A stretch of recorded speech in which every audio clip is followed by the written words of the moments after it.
We are currently in the mansion, and if it is agreeable to all of you, I would like to take you on my tour that was definitely not inspired by Caleb from Critical Role at all. Not at all. Okay. I got a lot of. I wrote.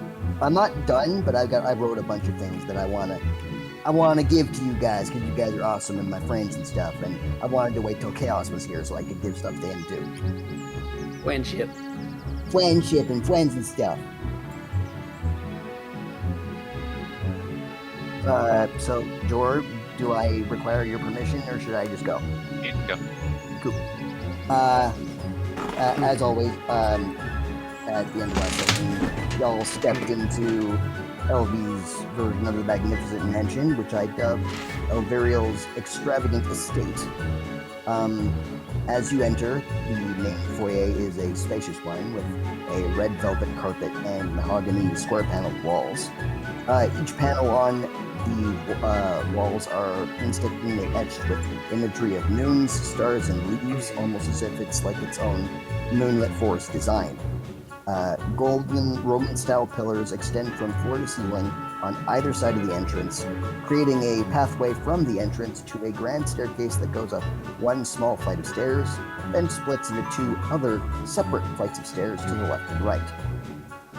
On the north wall of the main foyer, up the two sets of stairs, is a massive gold-bordered portrait of Zardak, painted in a similar style to the paintings of French nobility or the early American presidents.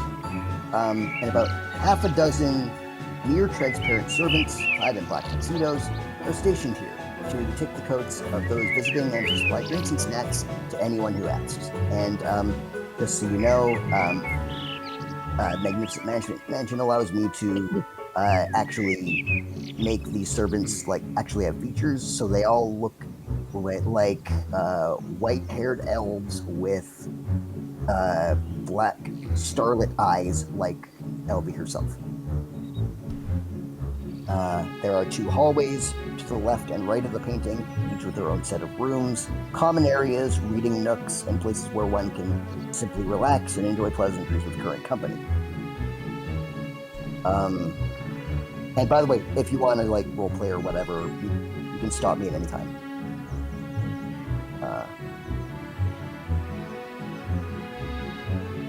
The two hallways converge into the first main room of the estate, which is the dining hall.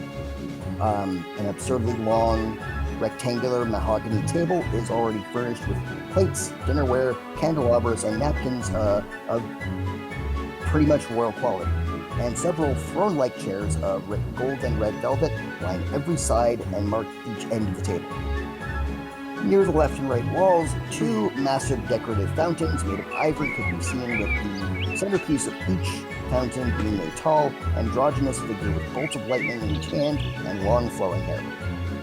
Any food or drink can be provided, and you only need to ask LB or any of the many servants that roam the halls, and wherever you require shall be provided very quickly.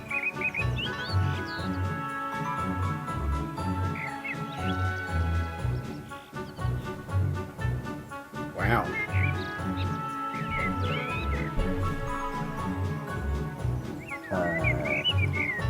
If you don't mind, does anyone want the same thing, or do you want me to keep going? Keep going.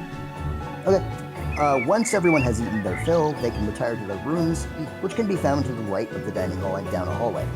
Said hallway has an array of doors, each marked with a name in gold cursive writing. To the left side, we have Adelsarde von Hematrosa, Hubert, Thorgrim Coldbeard, George, Tauntaun. I don't remember if LV actually knows his real name, but for now it's Tauntaun, and Julie Ackerman, not Jubilee.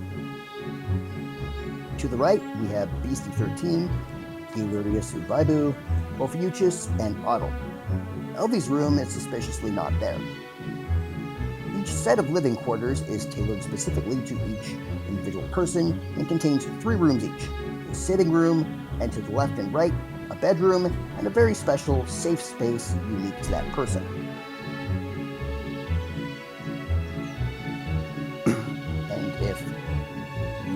want, I can take you on a tour of as many as I can.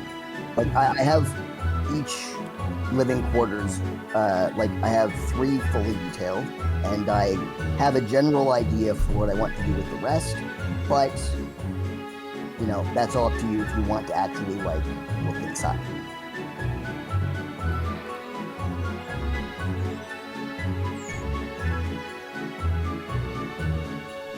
Alright. Which one do you want to look in first? You pick. Chaos, do you have any thoughts? Well, if we're not sure where to start, you want to roll for it? I will once I get. Oh no, Jay's not here. DM, do you have any preference? Nope, go ahead. Okay. I'm gonna start with. Actually, I'll start with Adel's because she's the first one I wrote down. So as we open the door to Adel's quarters, they are just as palatial and elegant as the rest of the estate, if not more so, but also containing a slightly whimsical and playful theme to it. There is a round mahogany table, a red velvet sitting couch, and some chairs in the same throne-like design as the dining hall. However, unlike the rest of the estate, Adel Sarday's quarters are spider-themed. The legs of the tables and chairs resemble the legs of a spider, and there are windows in the far wall with drapes upon them that are decorated with beads in a pattern resembling a spider's web. The view outside the windows is illusory and depicts Zardak's city of Gadad Kor Aki, or the City of One. There is a small series of shelves that lie one wall, and on those shelves are various books sorted by volume and topic. All these books are ones that LV has already read, so there's unfortunately a bit of a limited selection. To the left of the main room is Adel's bedroom. It is of similar spider-like design to the main sitting room, and in the center of the room, a large 4-post bed looms, created from gold and mahogany wood with red velvet sheets and pillowcase surrounding a down pillow. There is a round bedside table with a teacup and a kettle next to it, and the kettle is always filled with boiling hot tea of whatever flavor Adel prefers. Right there. Upon the leftmost wall, there is a gold-framed picture of her, Hubert, and Julie, all together in a similar design to a family painting. And finally, and most importantly, this room is swarming with spiders of all sizes, ranging from ones the size of a fingernail to ones the size of a full-grown house cat. While LV didn't enter the spider hotel, she is acutely aware that one exists because Adel Sarday was really happy when she noticed it. And don't worry about stepping on them, because even if Adel deliberately tries to step on the spider, it will inexplicably never be underfoot.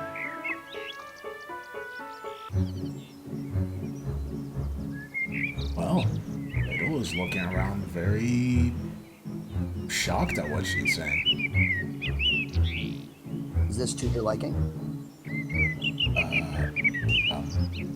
Yes. Thank you, Bloom Hollow. You are very welcome. If there is any changes or improvements that I can make, just let me know, and the next time I create this mansion, I can implement the changes you desire. And that goes for everyone else here, too.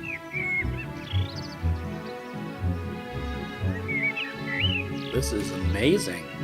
My only complaint is you gave me a room. I did not give you a room, Hubert. I gave you 3. That's even less. Trust me, you will change your tune. Or at least I hope you do. I shan't.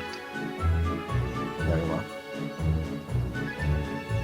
And Adel and Ellie will turn to Adel and go, "Now, come. The best is yet to come." And if we go to the right room, well, okay, it's less of a room, it's more of a space. As we open the door to the right side room, we open into a feeling of grass. actually feels as if you're stepping on a proper field of dew-covered grass. The walls and ceiling are made to resemble a distant snowy mountain range, framed by an ever-present sunset, and the area around here is actually cooler. Not chilly, but like a pleasant change in comparison to the otherwise warm room temperature area of the rest of the building. Here, Sarday can deal with her increasing anxieties. She can scream at the sky, contemplate past events, sit and meditate, whatever she wishes. This is her safe space. And don't worry, even if you are as loud as you want, no one else will be able to hear you. Ah. Interesting. I noticed you have been feeling rather irritated and perplexed by things that have been happening, and I just wanted to give you the space where you could air out your own grievances and perhaps let go of some unneeded aggression. Hale just stares around, or quietly saying, "Thank you, Kohala." You're very welcome. Again, if you need anything changed or modified, please let me know. I am here for you. This is these 3 rooms are my gift to you as your ally and your friend. Hale nods. I appreciate it. You're very welcome. Now come. It's time to show the rooms that he most certainly does not want. And she will look at Hubert and sort of give a playful wink. Hubert will stand quietly with his arms behind his back. Come on. I promise it's not nearly as extravagant as your ladies' quarters. It is every bit as boring as you.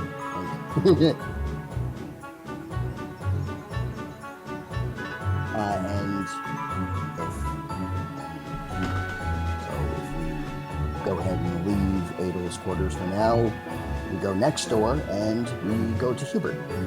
And his quarters are somewhat similar to Adel Sarday's, same designs and same spider-themed decorations, but unlike the bright reds and golds, his are simple black leather chairs, couches, black wooden table.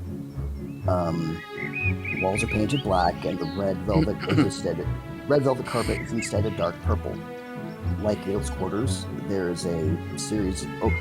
I forgot to describe this for Adel.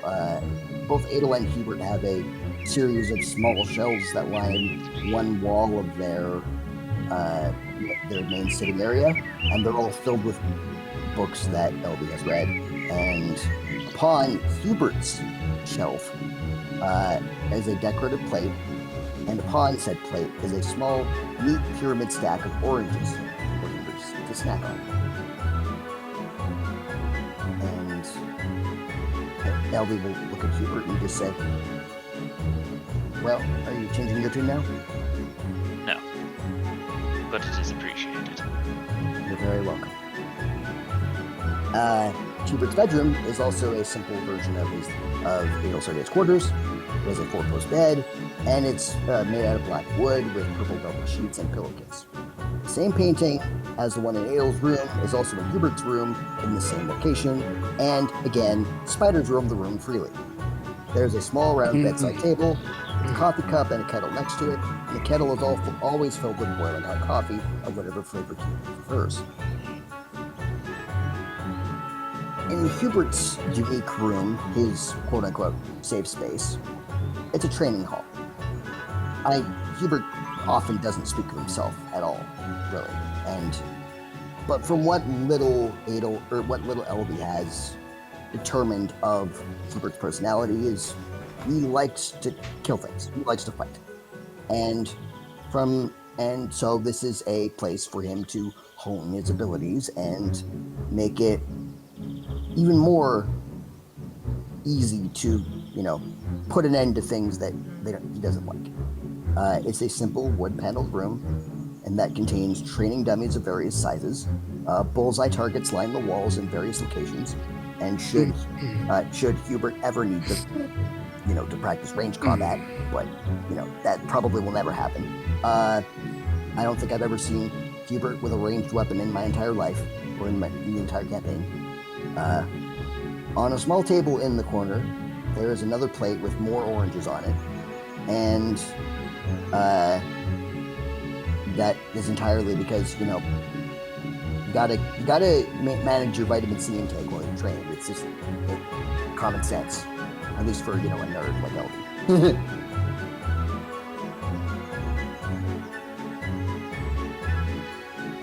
Very interesting. Again, if you require anything different, I can very simply change it the next time that I make this mansion. All you need to do is tell me. It shouldn't exist. That is most unfortunate, but I do hope at least you liked the oranges. I was thinking of you when I conjured them here. I did say it was appreciated. Very well. I hope I can... Oh, sorry. I am not saying that I am dissatisfied. I am simply pointing out that I am unlikely to stay in this room.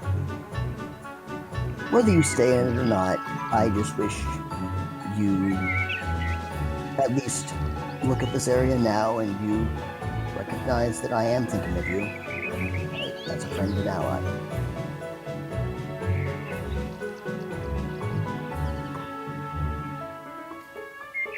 Giving one more polite nod to Hubert, LV will then walk to Jubilee and place her hands on Julie's shoulders, and just say, "Now, are you ready?" Jubilee is kind of almost shaking with excitement because she likes what she's seen of the other two rooms, and just nods like excitedly. Good, because your room is next, and I tried so hard for this, and I really hope you like it. So, I bet whatever you did, it's going to be amazing. Oh, believe you me, it will blow your mind, as they say. So, once we get to Jubilee's room, it is very clear that there's no detail spared to deliver her the most fun and joyful experience possible. The interior of the estate gives way to a colorful pastel room with lavender-colored walls and red velvet carpet. Tables, chairs, and couch all remain in the same locations as the other rooms, and the same small shelves line one wall, but all are painted in a similar lavender color as the walls. There are windows in the far wall with drapes upon them that are decorated with beads, but the beads in Julie's room are various colors and are less spider designed, just to give more of a playful, less spidery thing, feel, because, that's, I don't know how much Jubilee likes spiders. The view outside the windows shows the city of Gadad Koraki as usual. And when we open the door to Julie's bedroom, it is equally vibrant and colorful, which is a reflection of her personality. She has the same four-post bed, made with wood painted a bright pink with golden accents, and lavender velvet sheets and pillowcase. On the leftmost wall is a gold-framed painting of Julie and her parents, all together in a delightful family photo, smiling and happy. There is a small round bedside table with a fancy-looking bottle of wine and wine glass next to it, and the bottle never empties. Just in case. I did not think that my beloved friend would enjoy anything less than the finest of alcohols. Nudge, nudge, wink, wink.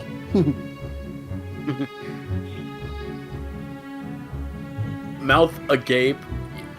If there was a dog nearby, it'd be covering its ears because she's making such a high-pitched noise that no one can hear her. She is that just elated at seeing this. Elvie will again put her hands on Jubilee's shoulders and just go, best part is yet to come. Come. Turns around, it, like literally like guides her in the other direction and pushes her along gently.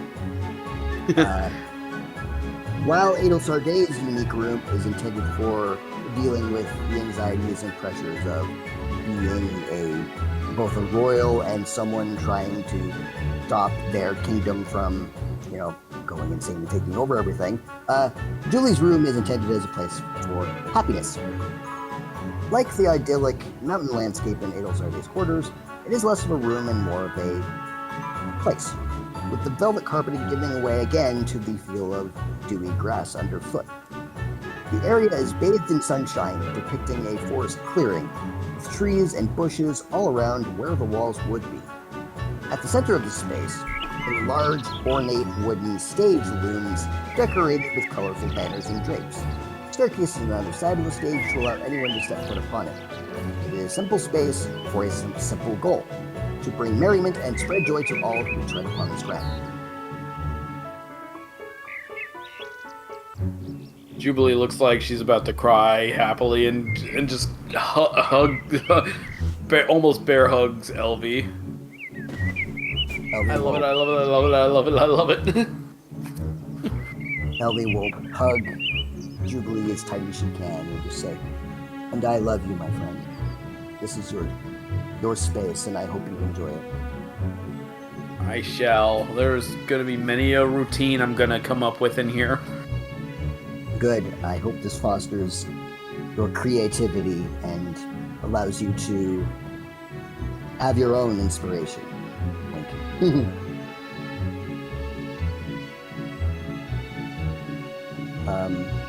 Jetpack? Yeah. I'm here. Hell yeah. So, admittedly, I don't have this, like, Jay's characters are rather secretive, so I don't know much about them, so forgive me if these aren't Just quite... like the man himself. So forgive me if these aren't quite as fleshed out as I, Yeah, that's fine. I don't mind. Oh, that's good. As long as you like it. So, when we leave Jubilee's room, we're going to skip Thorgrim's room for now because, well, I mean, it's my own character. I don't really want to, toot my own horn. This is for you guys, not me. So, I'm going to go to George's room, and we're going to open the door and see that it is a rather... It's dark and light at the same time, which is rather strange. The floor and walls are black. Black velvet floor and black velvet, and a black, set of walls. Same couches, chairs, and tables. Again, black with, black, just black. And there are candles on the walls, or not on the wall, like on the bookshelf lining the wall and on top of the table, just to provide a little bit of ambiance in this otherwise slightly dark location. And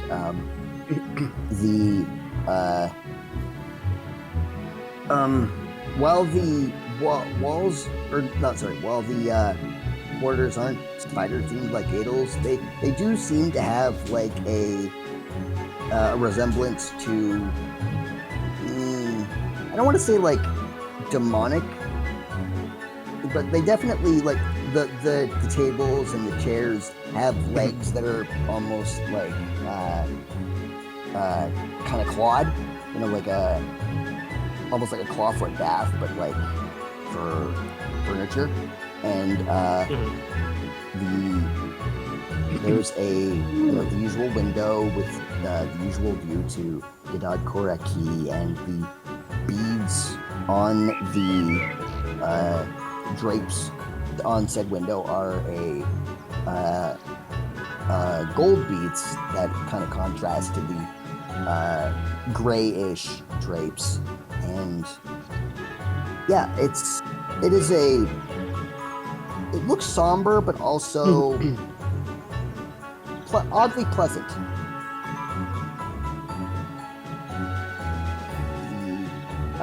If we go to we go to George's bedroom, he's got the usual four-post bed, again in black wood with gold trimming, and with black velvet sheets and pillowcase. The painting on the wall, where for all the other rooms, is depicting the form of Azazel in a almost like one of those paintings you would see at like a church of like a deity or like an apostle. It's a very religious looking painting, and there is a usual bedside table, and it has a bottle of a dark beer with a glass next to it, and yeah, it's the bottle never empties. You just keep drinking whenever you want,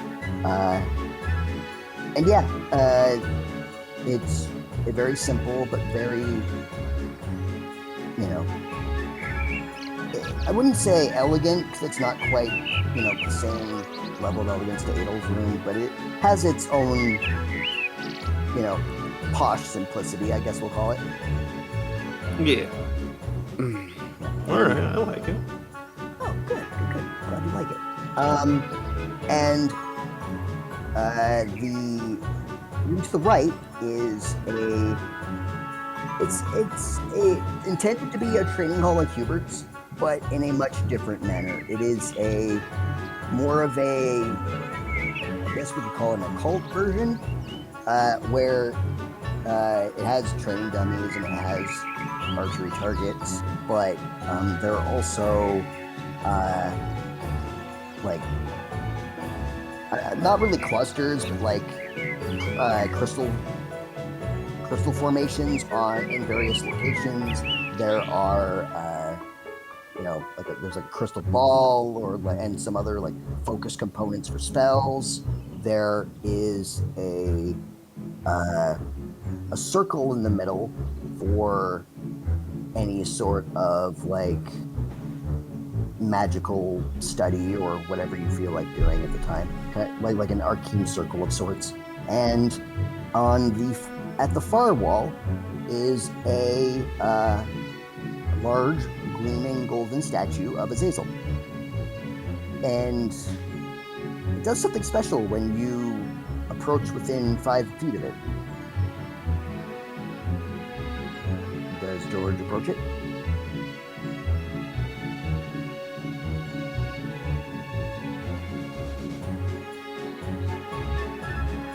Okay. Oh, is he gone? Jay is dead. All right. Oh no, he had a heart attack and died. Oh no. Oh no.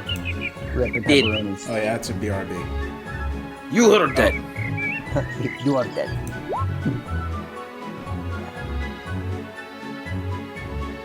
Do we want to just skip ahead? Sure. So let's go to. Who was next that I listed? Let's go to Beastie's room. Yeah, Beastie's room is cool. I'm curious about this one. It's interesting. So we open the door to Beastie's room, and it's odd. It doesn't look like a room. It looks like a cave. It's got like rocks and dirt and grass poking out everywhere, and there are chairs and tables and couches, but they look kind of haphazard. They don't look as elegant as the other rooms, and they're just more. I guess what LV was attempting to do was something along the lines of making Beastie feel more at home. because she's probably used to locations like this. Oh, I heard a bloop. Yeah, sorry, I'm back now. Oh, hey. Going back to Jay briefly. There's a large statue of Azazel in the far wall of your special little training hall. Does George approach it? He probably would approach it, yeah. Okay. When he gets within 5 feet of it, the statue will say, "Hello, George," in Azazel's voice. George will look at it and just see. It's a little creepy, but Is this? This was an experiment. I apologize if this is too much, but I felt like it would at least be a home away from home scenario.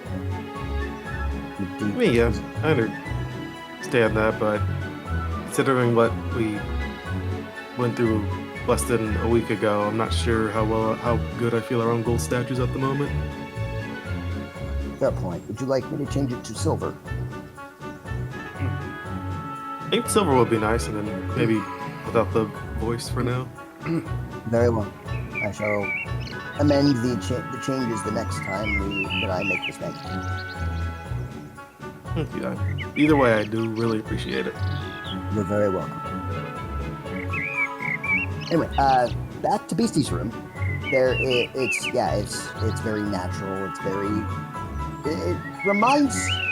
It's kind of like a goblin den, but like I don't imagine Elby's actually been in a goblin den before, so she's probably only just guessing. So yeah. It doesn't like it's very sparsely designed because you don't really have furniture in like a cave area. It's kind of weird, but figured to at least give you something.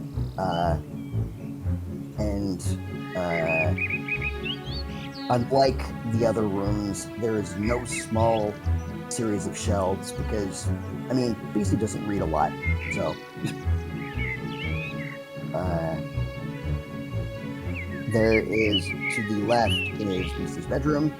It is, again, very much like a cave, den area. It has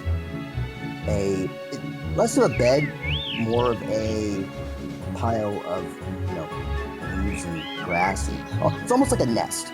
And there is rock formations and crystal formations and it's very natural, very simple, and there is a small in the corner. There is this is called like a pond stone, like the weird stones with like water in them. I haven't heard of those before. Yeah, there are some gardens have like a stone where it's kind of like there's a depression inside it that has water in it that kind of acts like a little miniature lake. I see. Yeah, it's pretty cool. And yeah, there's just it's basically a hovel. It's a very very cave area, and but if we go to the her special room, there it is again very similar, and in the center of it there is a very very very large tree, and around the tree is a long slightly frayed rope that is tied around the tree, and on the other end there's a small loop around the tree that seems about big enough for Beastie to fit her arm into. He's gonna go over and stick her arm in it. It fits. And Elvie will walk up behind behind Beastie and just say, "For your prayers." She looks over at the tree and then looks back to Gloom Hollow. Wow, Elf. It's nice. Thank you. You are welcome, Goblin. I struggled to figure out what you would enjoy the most, and in my estimation, what you enjoy most is home and training and your prayers. Yes. Yes, simple joys for a simple goblin. And LD will smile and do the forehead thing. Tuesday will do it back.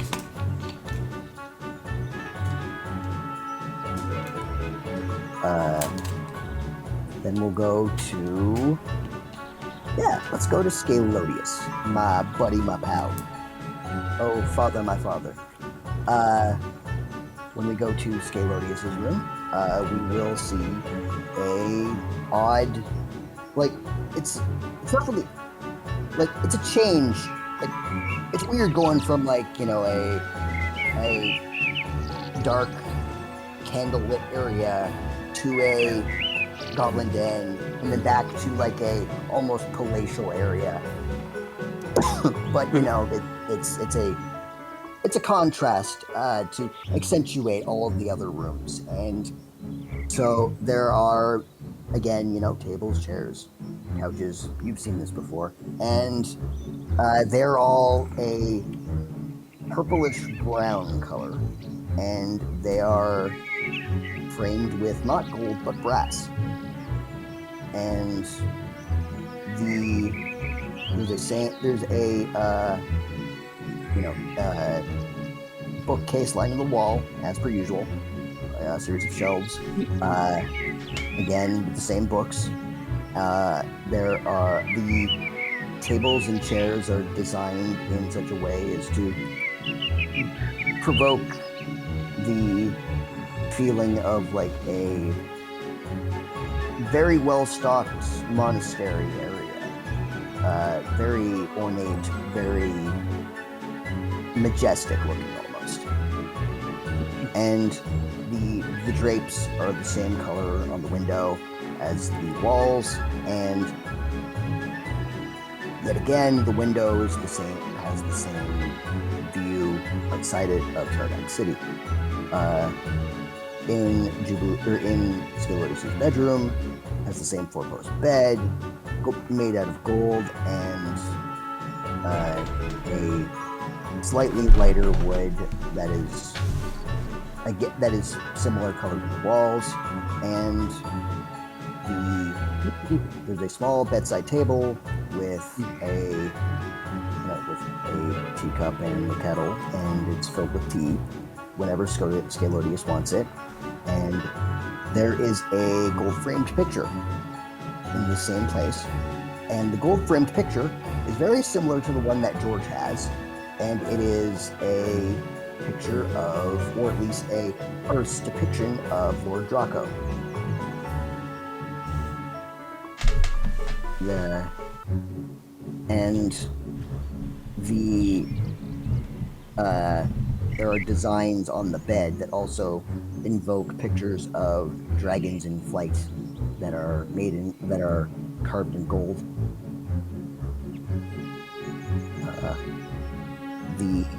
His unique room is very special to LV because I believe at some point LV would have visited it at some point.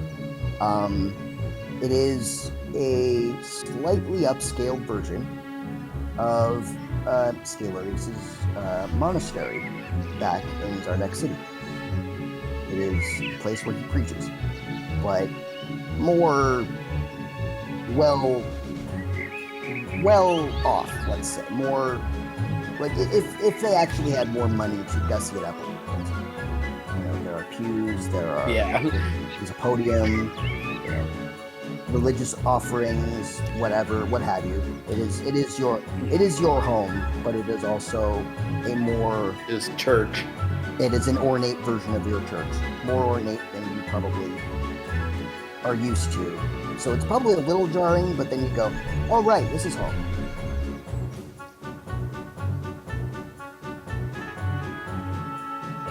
You could have given me but a simple bed, and I would have been happy, old friend. This is amazing. You know that would be nowhere near enough she'll lean over and give you a kiss before it. Only the best for you.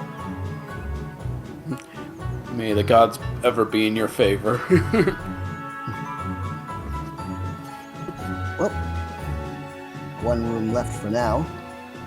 Turns to look at Otto. Hello. There's one room left, and it is yours. Would you like to see it?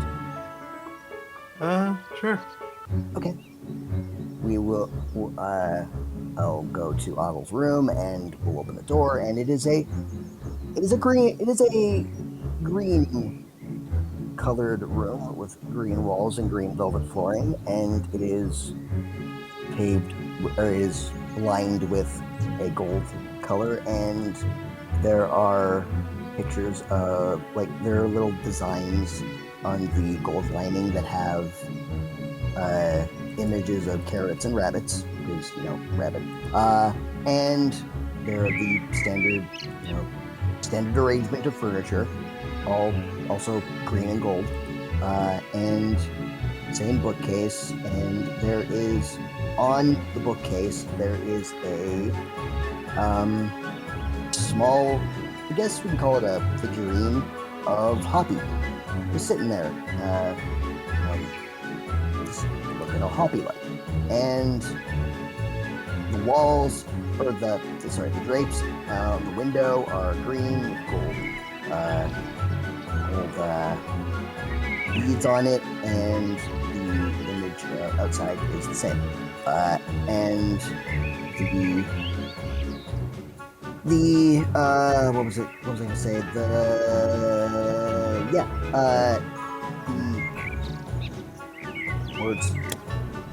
The tables and chairs and all that have a small designs that are kind of carrot themed. Like there's the stand on the table is shaped with a carrot slightly. The chairs are have little carrot designs on them. And, yeah, it's very very very rabbit like.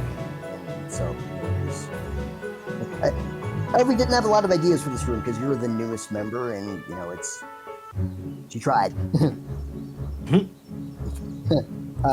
There in your bedroom, there is the same bed, green 4-post bed with dark brown wood and rabbit designs, around the posts, and there's a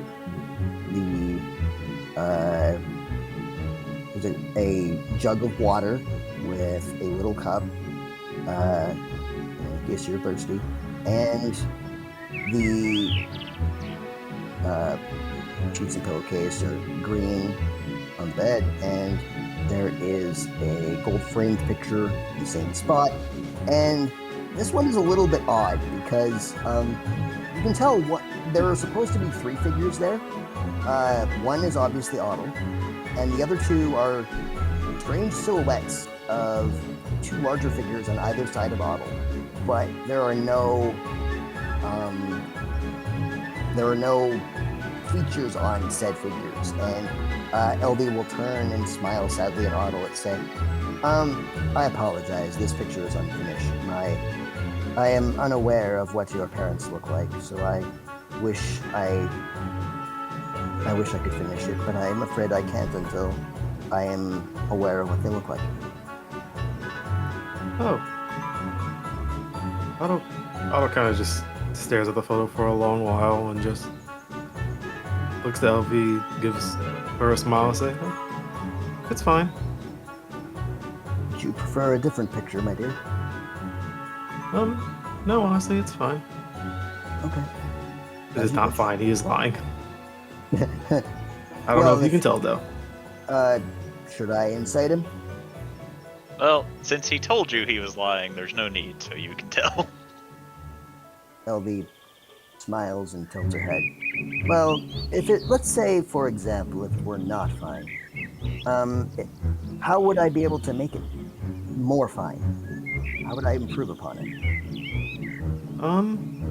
mean, maybe with it just being one person for now? Like either Poppy or my dad? Very well. If you give me a description of your father, I could change it the next time the mention is made. Hold on. Moving on. It has never come to the point where he has needed to do this, so now I have to get him the image for it. Yeah. I must give you image of your father. I must show you your father. Papa? And before it's Darth Vader. Luke, this is your father. Yeah, Otto's real name is and Luke, this Otto is your Skywalker. bunny brother. Nani the fuck? Yeah, Otto Skywalker. Otto Skyhopper. Which is really so that this is going to actually be fairly difficult for me. Oh, you're looking at pictures of rabbit peoples? No, his dad's a human. Oh, I got you. Huh. He's having trouble finding it. Yeah, Looking for a very specific picture, I see. yeah. Yeah.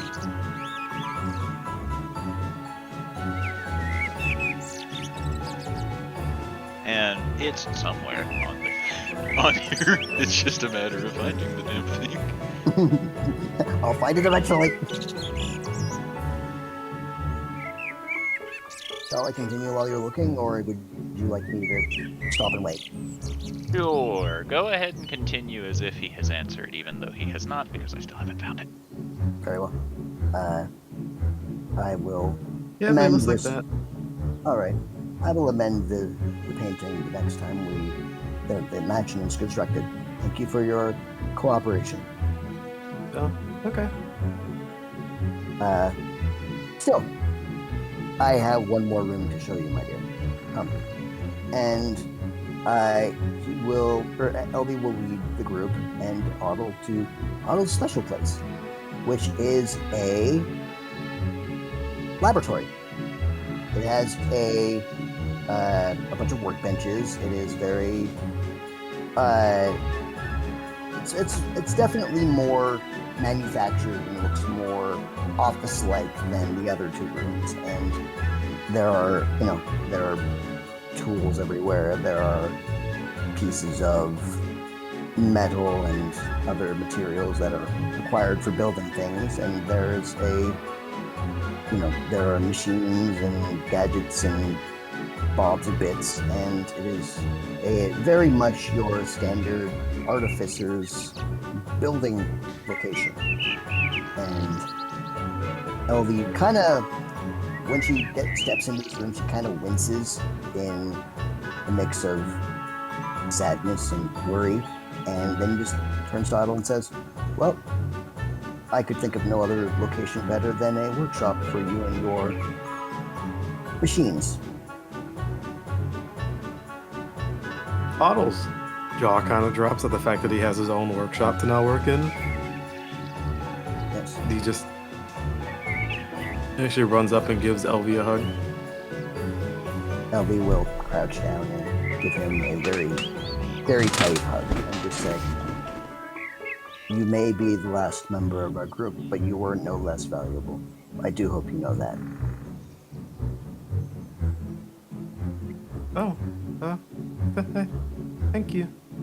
All right, now I you appreciate it. Now you can give a description of your father. Papa time. Okay. So Otto pretty much thinks to himself and is just like, well, he's pretty much like a human. Relatively tall, kind of like,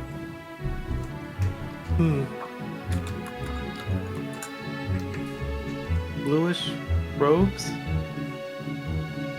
I guess more like navy blue robes, and he has like a shoulder pauldron with like 4 pointed stars on it. He also has white hair and a mustache and a beard, but with blue eyes.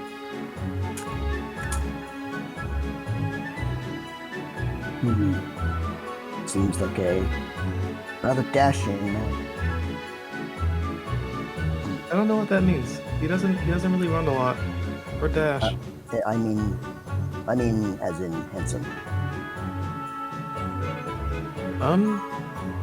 I don't know how to tell. I would imagine you would, but I appreciate your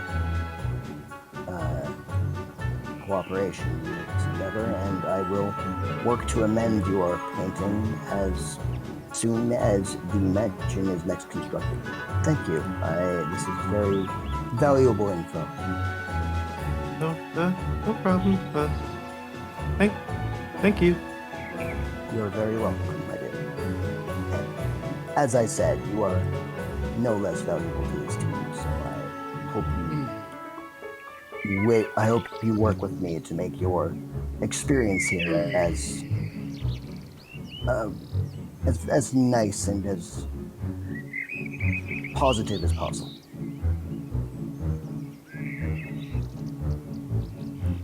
Okay.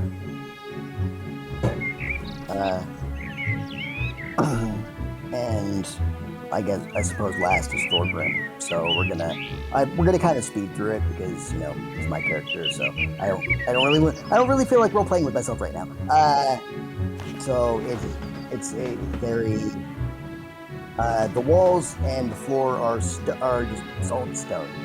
They're worked and paved rock, and the table, the table in the main room is again rock, and there are chairs and a couch, not made of rocks, but they're made like the upholstery is a dull brown and it's leather, and there's a set of there's a bookshelf, a set of books, 10 books, and there is and all of the trappings are very dwarven in make and very rough, to Thorgrim's rough dwarven nature. There is the drapes are stone gray, and there's no beads on them, and the outside image is the same. With the bedroom, there is a large 4-post bed. Again, brown bed sheets, brown silk pillowcase. Everything is mostly made of rock. There is a large bottle of dwarven rum on the bedside table, and it never empties, no matter how many times he drinks. And the picture on the wall is a loving picture of him and his wife. And again, everything is very dwarven, very rustic, and very, less elegant, more function over form. And if we go to his main room, like his safe space, we'll call it, it's a tavern, just a full-on functioning tavern. And there are more of the servants that look like the type of elf that LV is. Again, the tuxedo. There's one behind the bar, and Thorgrim immediately lights up, runs to the bar, and goes, "Barkeep, beer me." And as soon as he says that, a bottle of dwarven, like a big mug of dwarven rum, just slides across the counter inexplicably and just like slides in front of him, and he just goes, "Yay, beer!" and he just drinks it. And then he stops and goes, "Wait, I need bacon." And then a plate of bacon right beside him again. He goes, "Yay, bacon!" and he starts eating. And it's been on for several hours. yeah, exactly. And with a mouthful of beer and bacon at the same time, Thorgrim turns to LB and goes, "Hey, thanks, Elf. This is great." And LB just goes, "You're very welcome, dwarf." So that man is an open book.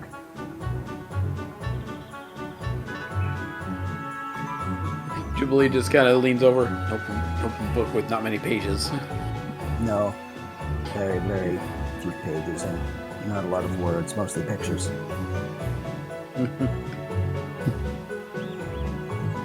Well, that is, I believe, everyone for now.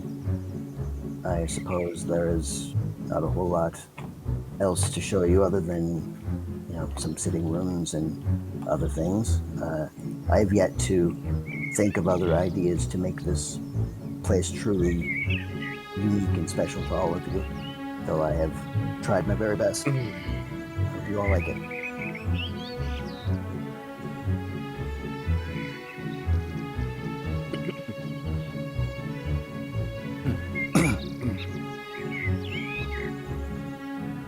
Organ noises in the background. Om nom nom nom glug glug glug nom nom nom nom. Gotta wonder where he puts all that. Somewhere, I'm sure. Beastie Jones. In his tummy, silly dancer. Where else he put it? She does have a point. She just smiles and pats Jubilee on the leg. Don't worry, dancer. Me sure Gloomy and Princess will teach you more about how body works. Oh, trust me, they Gloomy teaches me a lot. Beastie just stares at Jubilee, then looks over at Hubert. Gloomy, you need to teach better.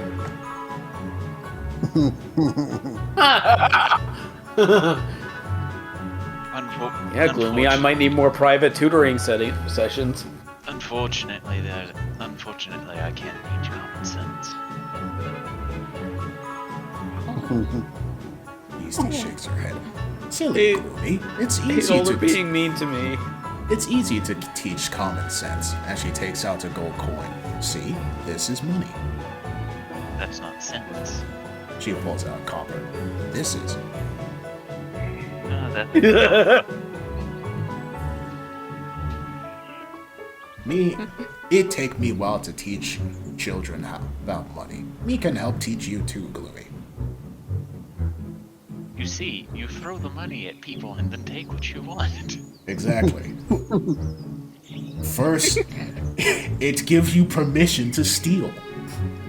That's how she had to explain it for them to understand. Except for Sinclair. Sinclair was just she taught her that anyway, but Sinclair just was That's not how that works, Mom.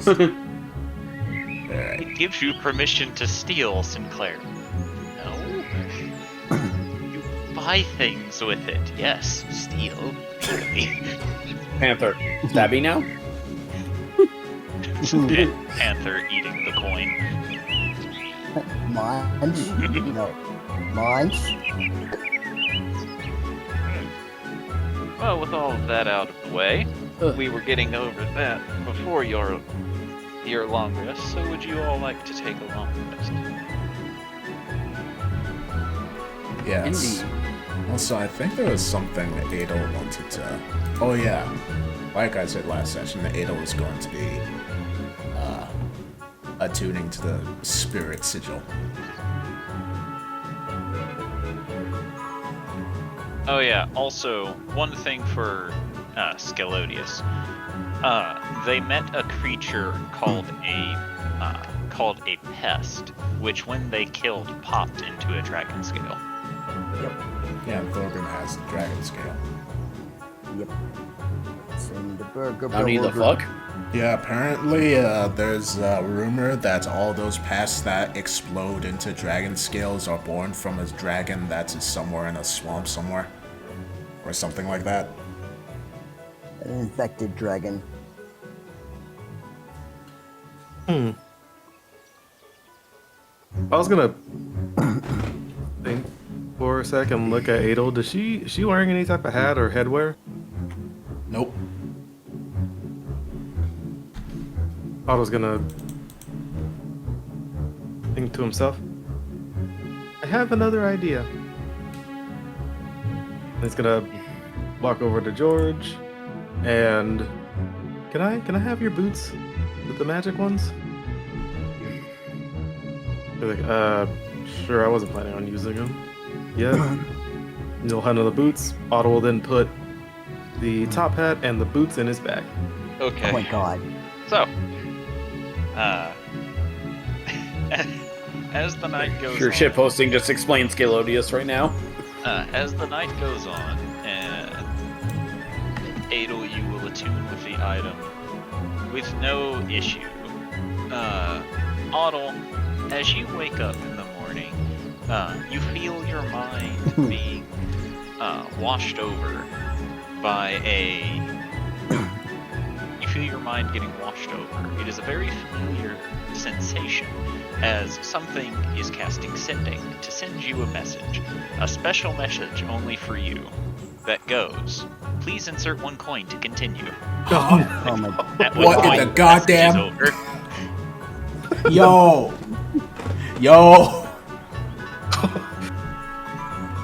Otto will snap awake like the Squidward meme and will just think to himself, I don't want this hat anymore. Cue what I just posted and shitposted for Otto now. Upon opening your bag, you do pull out the top hat and the boots, as well as a third hat, which is an upside down boot. This is all that it is, with a top hat brim. And I don't remember what those boots do. Don't know if he's out of ideas or if he just has too many. But I do not remember what the boots that you're using do, so you'll have to inform me. Ah, right, those. This boot allows you to cast Find Familiar for free. So long as you're wearing it, and you have to wear it as a hat. That is just ridiculous. How does anyone in any world take us seriously with the gear we get sometimes? I know, right? Look, you guys are the ones who want to mix and match the top hat of replication with everything. Oh, that's Otto that wanted to do that. But he'll look at that and it's just the Find Familiar for free? Yep. But you will have to keep wearing it is the thing. Even if you already cast Find Familiar? Yes. If you take the boot hat off, it makes your familiar disappear. Otto will then do the same thing he did with the top hat, and then we'll run over to Adel Sarday's room. Do you not? He'll knock. Hubert will open the door and look down at you. He'll raise up the hat again and just say, I made another hat. That looks like a shoe. It's a shoe hat. Good for you, Otto. It could also be useful, but I don't know if Adel Sarday would like to wear it. It allows you to cast Find Familiar. As long as if you're wearing it. Here's the question. Do we have to wear it as a hat or as a shoe? As a hat. Honestly, this might be better for someone like Thorgrim or Beastie. Most likely. As I don't think Lady Adel Sarday would be willing to wear a shoe on her head. Yeah. That does actually bode the question. Would they still be... Pretty sure I would know, but I'm just gonna ask out of character. Does Find Familiar require concentration? No. I don't Nope, but if your so. familiar gets taken out, then you have to recast it, but... Okay. Oh, hold on, let me look it up.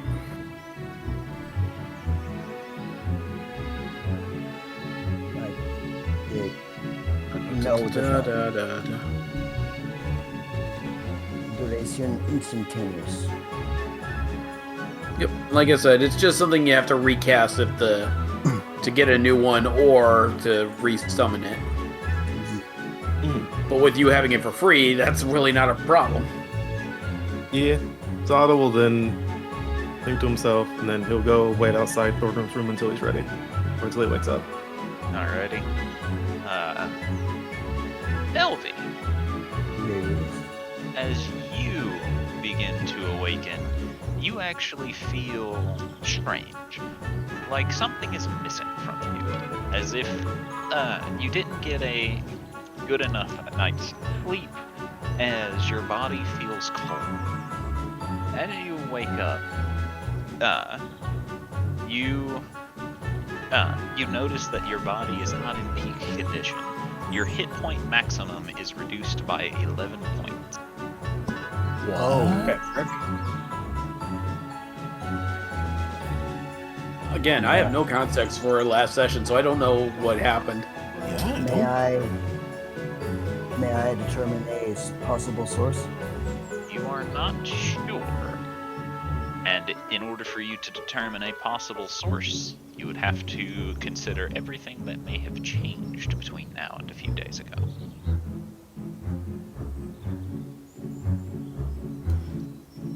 With the memories of this group, good luck. Yeah, no fucking chance, dude.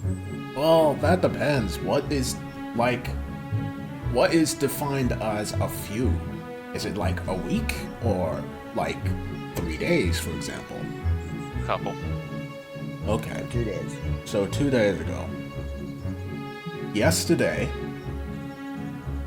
the closest thing that I could think of would possibly be her almost dying because she was within the dark ether / light ether explosion from when Adel did the thing with the gate. Aside I from feel like that'll be a pretty good conclusion. yeah, That is probably the best conclusion, but yeah, I mean, it probably wasn't peachy. that would be pretty funny. Yes, he crab clawed my soul, and I didn't accept a contract from Nock, so that wasn't a thing. So yeah, that's probably the best explanation.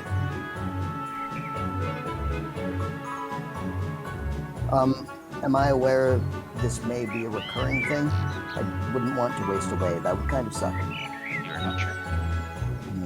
There's only one way to find out.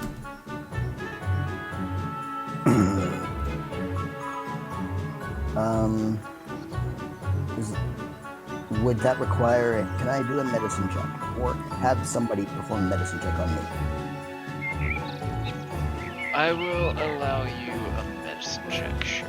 Okay. Could I find someone to do a medicine check for me, or do I have to do it myself? Who do you want to do a medicine check for you? Well, I know Thorgrim has had doctor training apparently from some witch doctor person, so I shall go find the dwarf, see if he's awake. Okay. Knock on the door with my staff if he's not. Play with yourself. Yeah, exactly. For simplicity's sake, you can just roll the medicine check if you don't want to roleplay with yourself. Thorgrim will just, wake up and just go, yeah, I'm not feeling well. Can you perhaps perform a doctor checkup? Fine, whatever, what's going on? And Thorgrim will kind of just do a rough examination. Alright, what's going on? Roll medicine. I know exactly what the problem is. Holy shit. Whatever. You got Ligma. Whatever the problem is, it is not natural, which is all you can attain from this. Looks like you're suffering from some magical bullshit. It ain't something natural. No. I can't give you, a pill for this or anything. Shit. Yeah, well, I tried. Thank you for your examination. I much appreciate it. Yeah, whatever. I'll come with you. And I guess Thorgrim and Elvie will knock on Adel Sarday and Hubert's door. Well, I guess Adel Sarday's door, because I'm assuming Hubert's also there. And he's always there. As you guys come up, you will notice that Hubert is actually talking with Otto, as Otto is holding an upside-down boot. Wait, if he's there, Rather curious scene, but that is not my concern. Hubert, Johnny.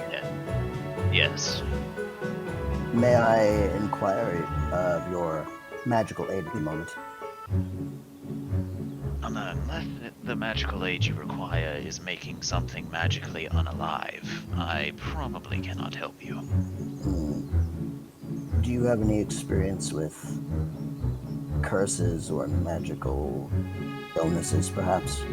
Unfortunately not. Shall I go see Adel for that then? Hubert will look into the room to see if Adel is ready for visitors.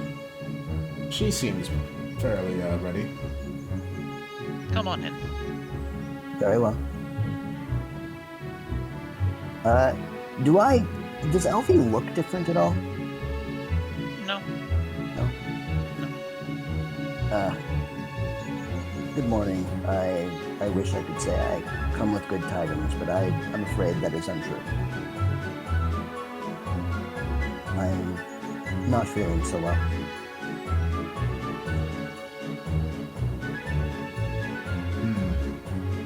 What's wrong? I appear to be, well, for one thing, I woke up with a rather unpleasant chill, and there is a feeling of wasting away in a physical sense. I feel very unpleasant and somewhat weakened. I do not know the cause, but according to Thorgrim here, it is not a naturally occurring illness or malady. I was hoping I could employ your magical aid. Well, Belle's first going to slip on her invisibility goggles and look her over to see if there's anything, I don't know, a ghost doing something or something like that. She's covered in magical leeches. There's no ghost. Okay. Okay. She is then, I guess, can I roll Arcana to try and figure out what it is? Okay. Am I able to aid her? Shit. Adel, you look her over, and the only thing you can assume is that she is cursed somehow. Do you have any magical items on you? I do, of course. Any that you And then- attuned to recently? And then Adel sort of just frowns and looks at the staff in her hand. Adel. Adel? Or LV looks at the staff in her hand and frowns.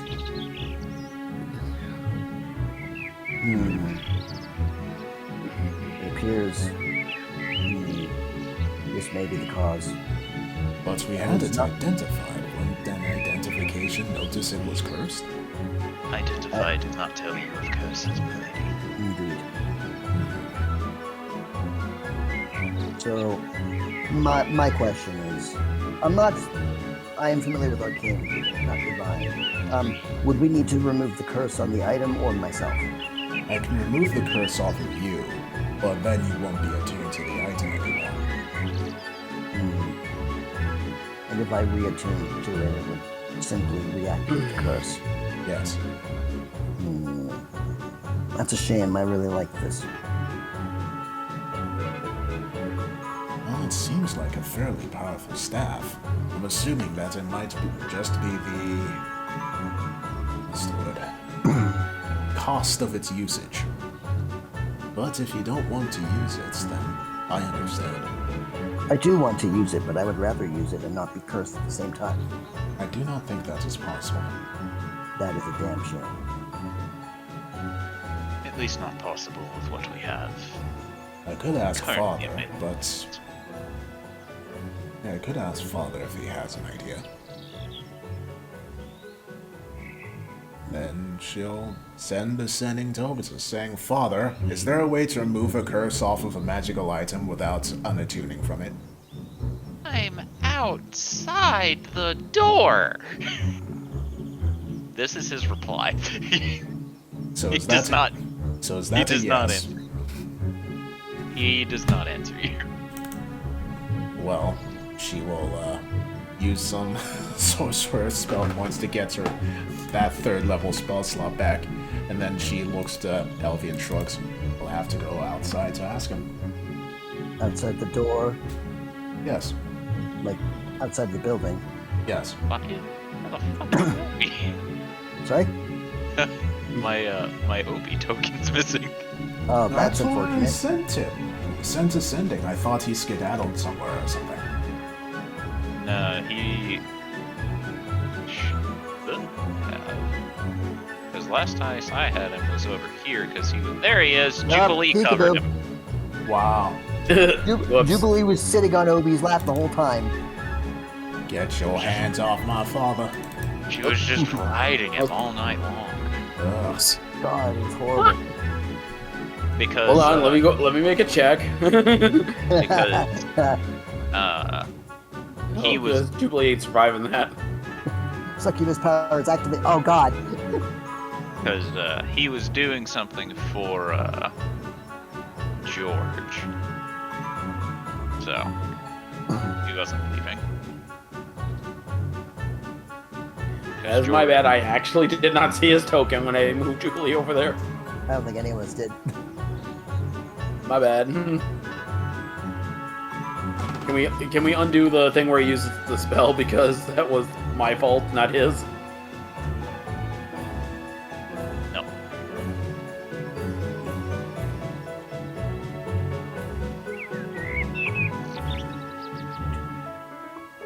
I tried, so. Boot. Alright. I'll Gloom Hollow, if you wish. Let's go out and ask him. I would prefer not, but if we have to. And Elvie looks kind of genuinely upset by this, just like, but I wanted to stay in more. But he will reluctantly guide everyone back out of the room. Or out of the building. Alright. Well, Ella's gonna head outside.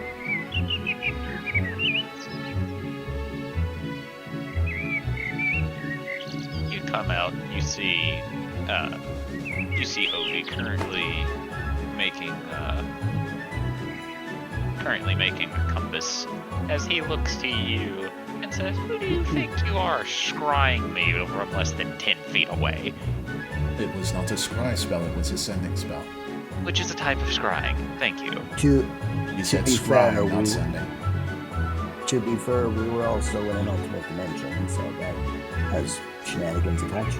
You were in a pocket dimension with its entrance 10 feet away from me, meaning you were all 10 feet away. Yes. And? And Meaning that my statement with you being 10 feet away is still correct, despite you being in a pocket dimension. So, if we are to talk about different axes, then I suppose. Father, my question still stands. Uh-huh. May I have an answer, please? You will if you start calling me by the right title. What title would you prefer, Father? He then goes back to working on his compass, as he already knows you know which one he wants. Ada will look over to Gloom Hollow. Well, it's up to you to persuade him, and she'll head back inside. Yes, persuasion, my greatest. Jubilee my greatest ability. feels an urge to ruin this for Obidus somehow. Persuasion, truly my greatest talent. Yeah, that's what you have me for. I may need you more than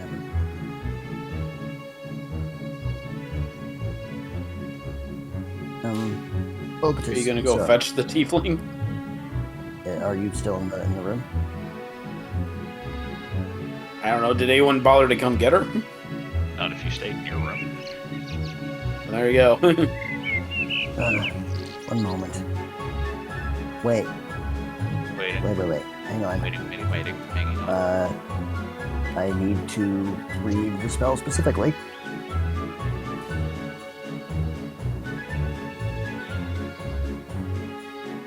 Ugh. Oh, nope. It's not the Pathfinder version. Is this the... Nope, this is the Pathfinder version. I need the D&D version.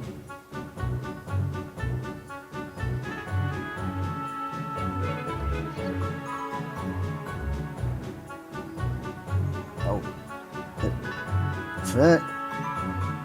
I need to figure out what happens when the caster leaves the mansion. Nothing.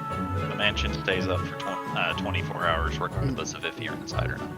Okay, I'll go back inside and I will fetch Jubilee from her quarters.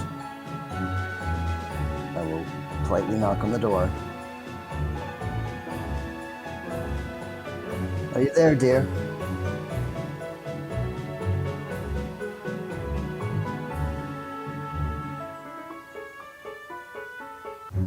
Yes. Yeah, sorry. I dozed off for a moment. Huh? Oh, Damn. That's some real serious roleplay right there. Jubilee's so deep in slumber that Chaos is actually asleep. LV knocks on the door. Jubilee, dear, are you in there? Yes, just give me a moment to get decent. Of course. I'll patiently wait.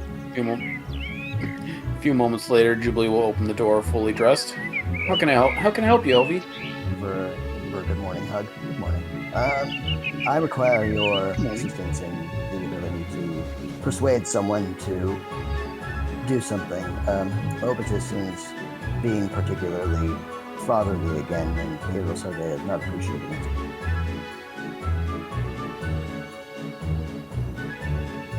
Now, when you need my help, do you need me to convince Adel to say what she needs to say, or do you need me to convince Obi to not want to hear what he wants to hear? Well, Obitus has been trying to get Adel Sarday to say a very specific version of the word father to get him to do something for her. Gonna assume it's dad, but she has to say that then, so... He would have to perhaps drag her back out of the mansion in order to facilitate this transaction. Quick question, just so I don't ruin stuff permanently for people. What is this for? Adel Sarday required something from Obitus, and Obitus refused until Adel Sarday called him by what Obitus deemed the particular title that he desired.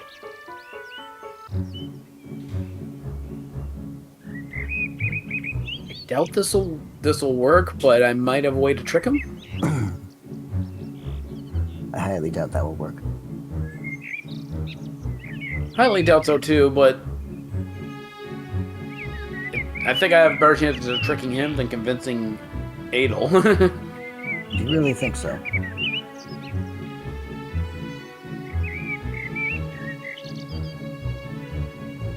LV, do you? I love that woman, but she has so much pride.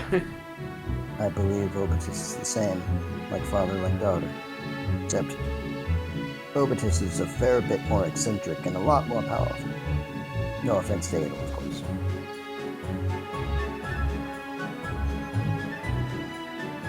Alright, ruining it for Obitus it is. Again, I don't know why I'm doing this, but it's worth a shot anyway. Think of it as a favor for your best friend. Oh no, I'm more than willing to do this. I just like to know why I'm doing this. As long as no one's gonna get hurt in this.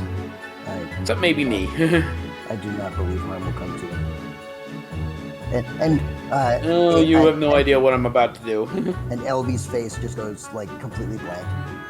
Like she was smiling up until that point, and then just blank. Like, wait a minute, whoa, what is she doing? No, like as soon as Jubilee mentioned harm coming to her. Well, nothing permanent, thankfully.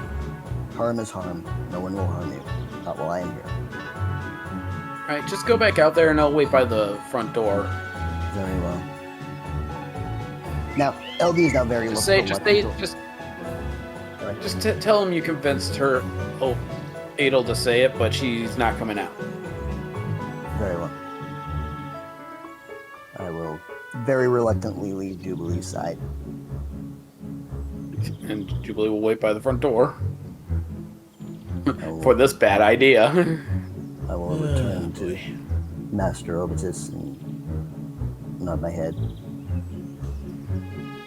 Hello again. Hello. Do not worry, your daughter will return shortly. Okay.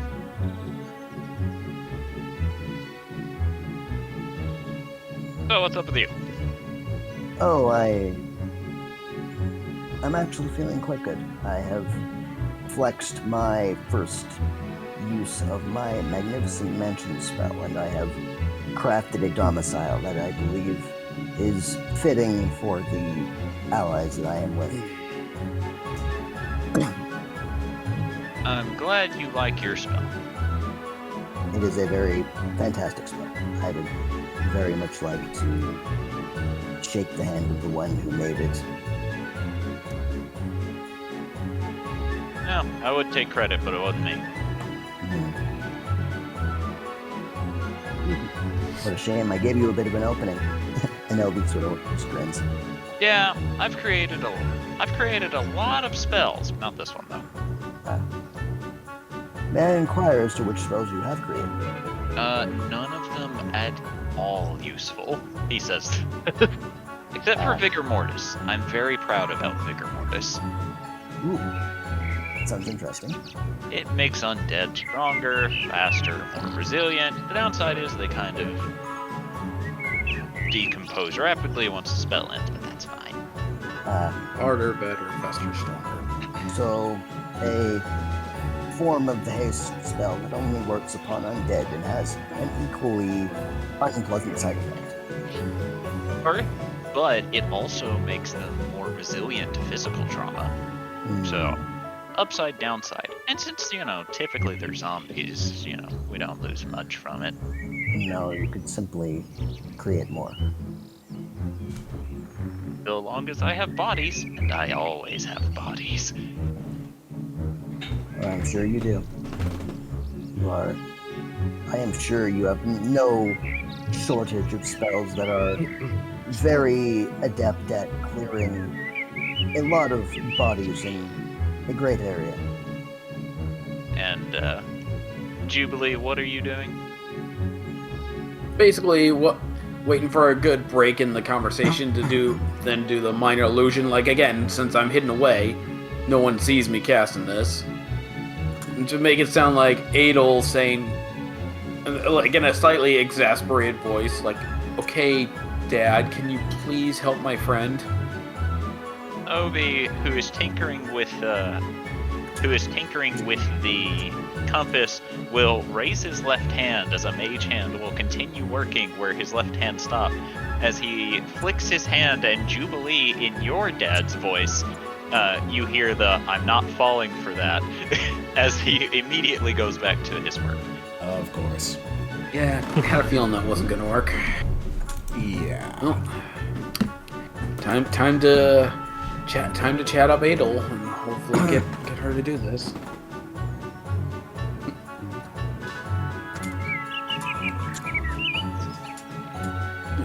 One trip to Adel's room.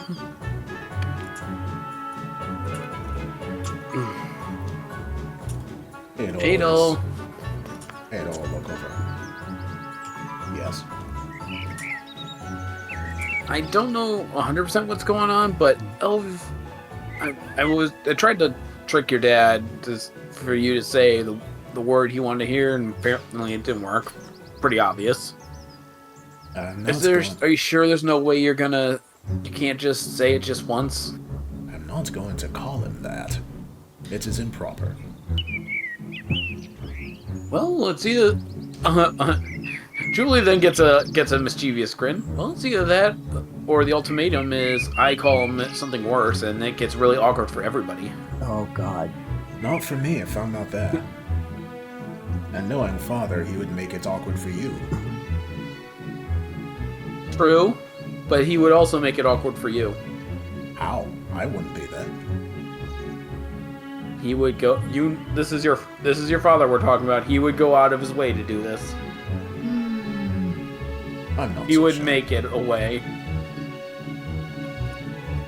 No, I feel he would not. There's... You really want?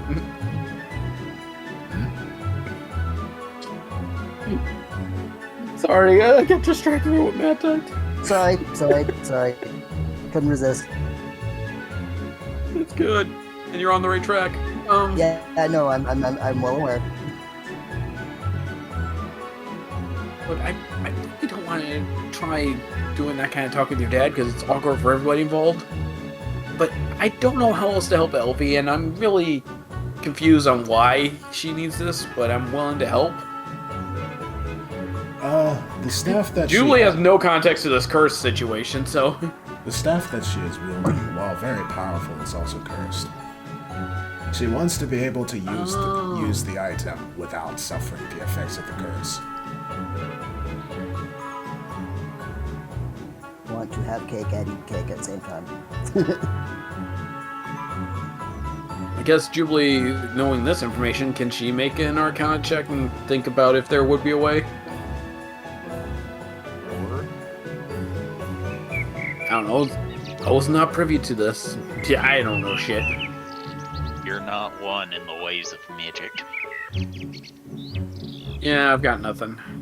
Well, time to call your dad. Time to call your father daddy and make it awkward. Have fun. God. Turns around and walk away. It'll return to what she was doing, which was just reading a book. Come on, can you please help Elvie out? I am not calling him Dad. What's wrong with that?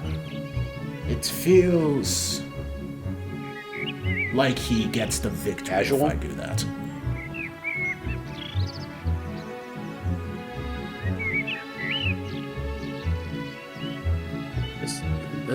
This drow, I swear to the deities. Okay.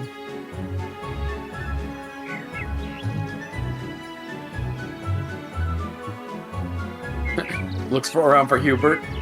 Hubert, back me up here. I don't know if I can get past her pride wall this time. I cannot force her to say something she does not want to say.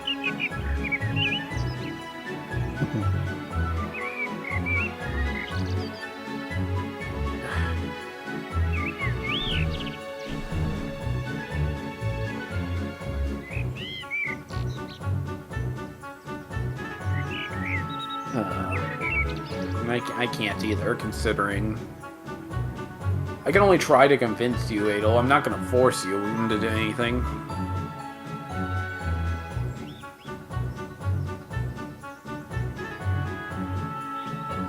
That being said, it's time to make this awkward, and turns around to walk away. Time to make... Oh, I'll go Goes back. outside to... Here we go.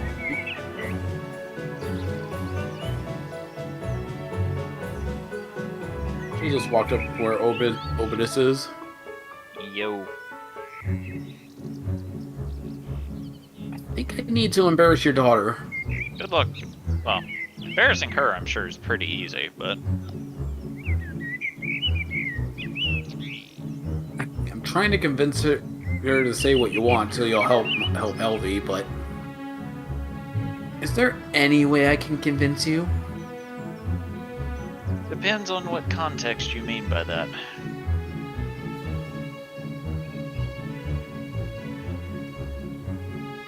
I don't want to pull that card right away, but I am willing to do that if that be the case. Oh my god. But it feels like Before there's something else you want to do first. Before you Elvie pull that is- card, let me paint you a picture. He backs off as mage hands continue to work. He drapes an arm around your shoulders and goes, I have both a husband and a wife. Both of these two people are excruciatingly jealous. One of them is a former assassin, and the other one is so smart they could probably kill you with a chemical cocktail that would never be detected by anybody. So, before you decide to pull this card from your deck, you need to ask yourself a question. Are you willing to suffer the consequences that will come from it by even trying to flirt with me? You married that crazy chemical engineer? No, my husband's not a chemical engineer. No, the other one. Oh, no, she's just an assassin. I feel like you got something mixed up here. I have a half... You don't you have a kid? I have a half-elf scientist, who is my husband, and I have a dragonborn lady wife, who is a former assassin. Oh, I thought you were... Yeah, I thought it was the scientist of Solaria. Name's escaping me right now. His name's Mickey. You can see what the confusion was, right? But his name's Mickey. And I'm sure he's a fine man. Do I know the name by any chance? You're not from their world, so no. Is that fair enough? I keep Fine. forgetting we're from an alternate dimension.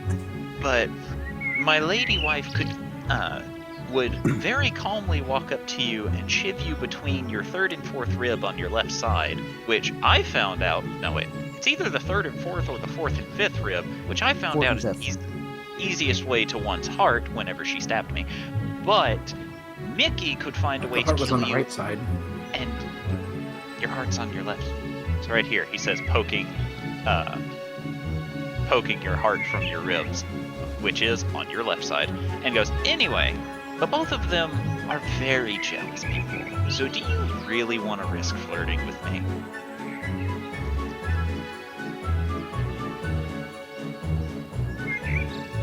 Honestly, I just wanted to come up with something to embarrass Adel with, but yeah, that I feel like I need a different approach here. Look, the only way you can embarrass her or make her upset is by hogging the attention of the not vampire guy. I think his name's Hubert. So that's what you need to do in order to try and persuade her, is simply take his attention off of her.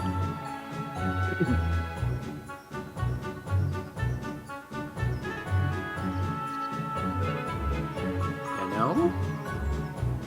That might not be a bad idea. But again, this is... How would this help me to get her to say what you want to hear? Oh, I didn't say it would help with that. Obi says, going back to the compass. What is with the men in these worlds? Hey, not all men, just me. The unfortunate thing is, she sees the need to be prim and proper. I don't want her to be prim and proper with me because she was prim and proper with her mother. I assume. I want a nice, formal relationship with her.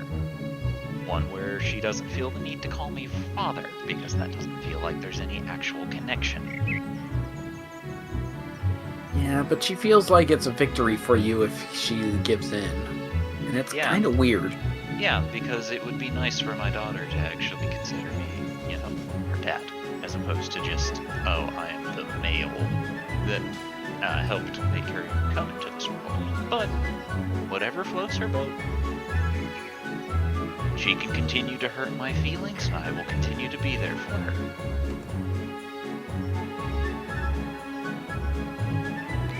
In the meantime, is there something else I can do to help with LV's situation? And no, I'm not actually making a pass at you. Well, do you know Greater Restoration? Actually, Jubilee pauses for a moment and then realizes. You can just see the... Jubilee, oh, right. LV looks at Jubilee and just sort of... What? Yeah, so So long as you have that, you can just mitigate the curse that's on her. Permanently? Not permanently, no. You'll have to redo it every single day. Unfortunately, when it comes to curses, and more importantly, cursed objects, you can't actually remove the curse off of said object. Without completely destroying the magic, correct? Destroying the object. Yeah, but along the same lines, but yeah, I understand what you mean. Think of it this way. All of the magic that works in the staff also functions because of the curse. If you take away the curse, you take away everything that's magic about said item.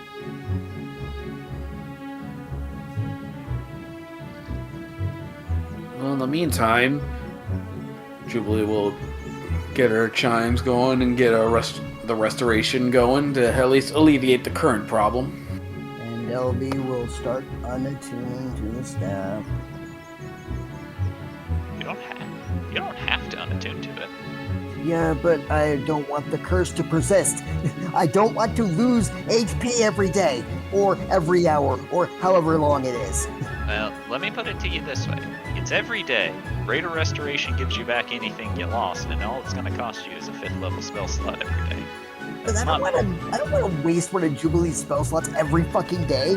Go waste one of Adelsarday's spell slots every day. She can get them back. That is true. She can just buy it back. She can just restore that. I know, but Energy back. it wastes your guys' stuff and... LV, it's not a waste if it's helping our friends. But I want all of you to be in peak condition. I do not want to be the cause of you not being in peak condition. If you are not able to use all of your full abilities because of me being a selfish bitch, then I don't want to be. I cannot live with that. Real quick question: How are you being selfish if they're offering to do it for you? Because they don't have to if I simply unattune the item. But do they want to? Jubilee looks really shocked right now. But if they didn't want you to be attuned to the item, why would they offer? It's the only way you're being selfish now is not listening to them wanting to help you.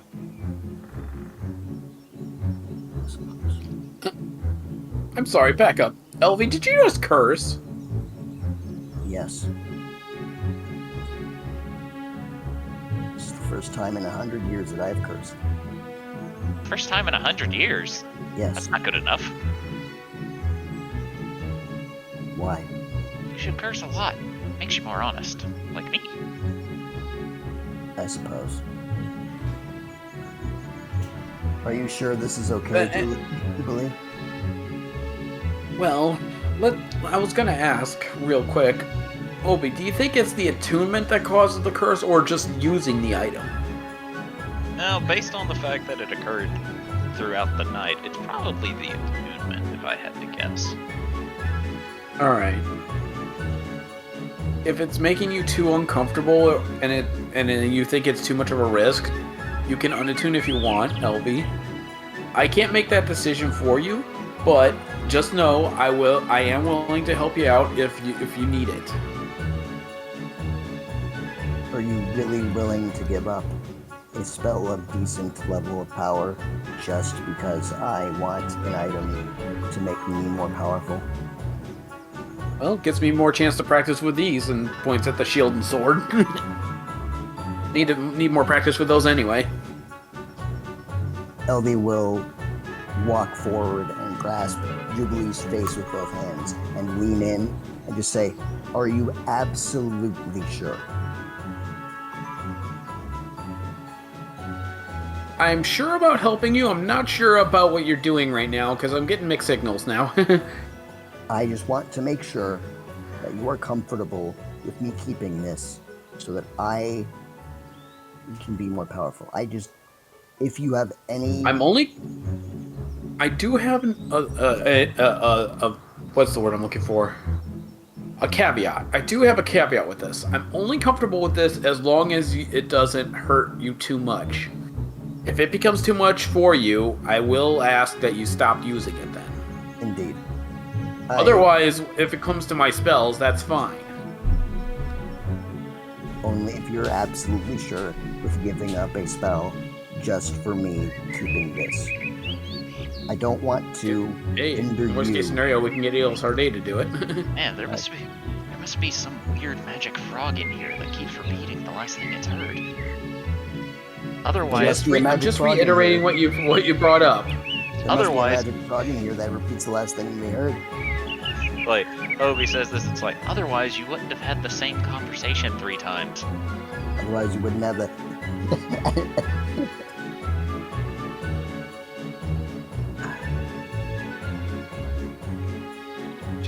Be quiet, future father-in-law. We're talking here. Oh, by the way, neither of you tell Adelsarday that I told you this. Anything about the staff.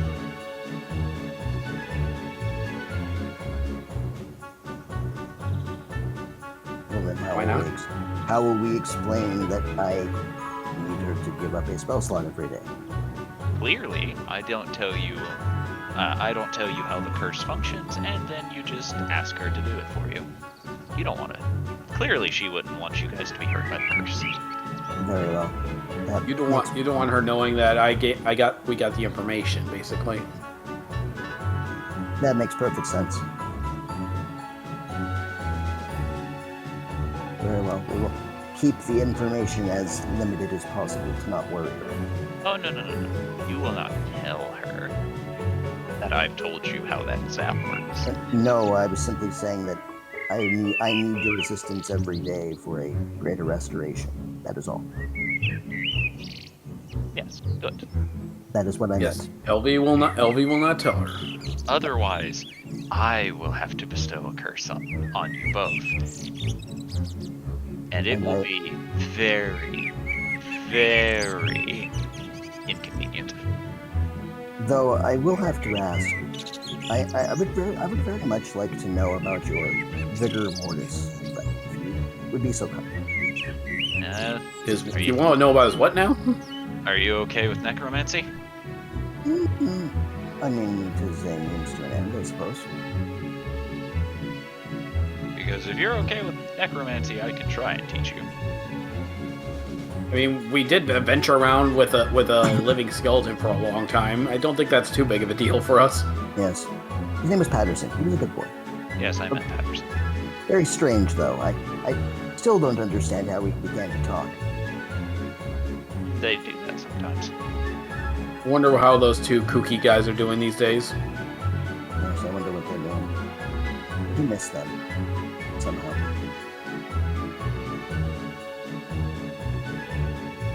In any case, LV promises that she won't tell anything.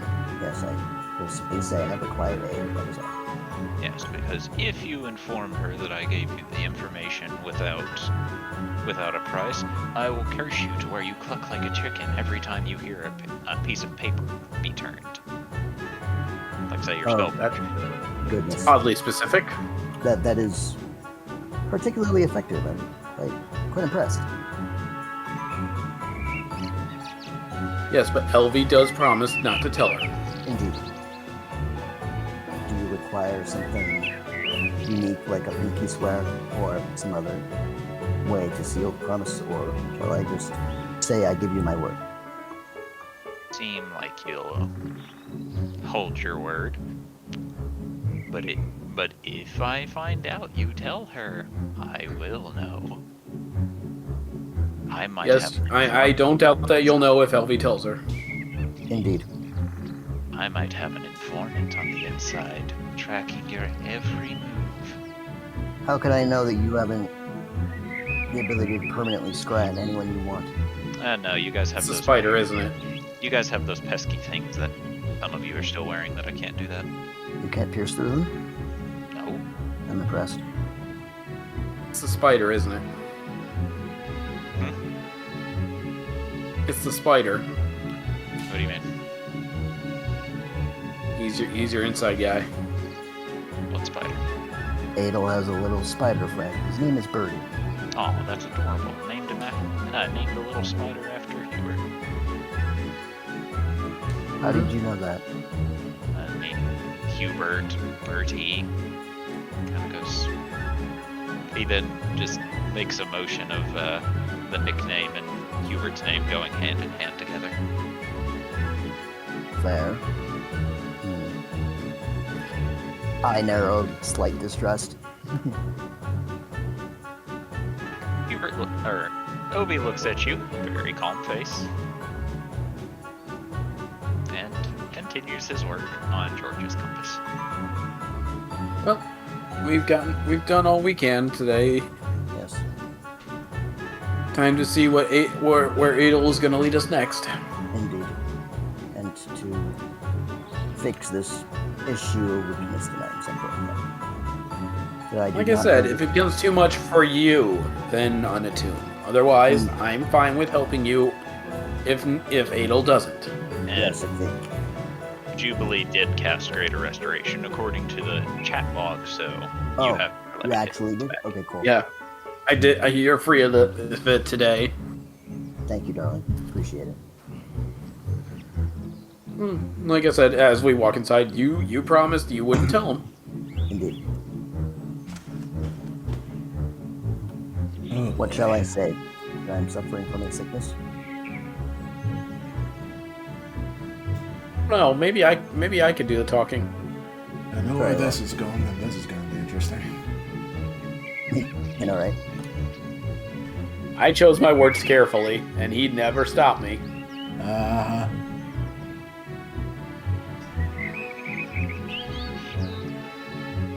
Well, Ada was still within her room, reading. I'll casually knock on the door. Hubert, please answer that. Hubert will answer that to me. Good morning. May I Morning. see the lady Edo Sarde, please? I'm on it. Very well.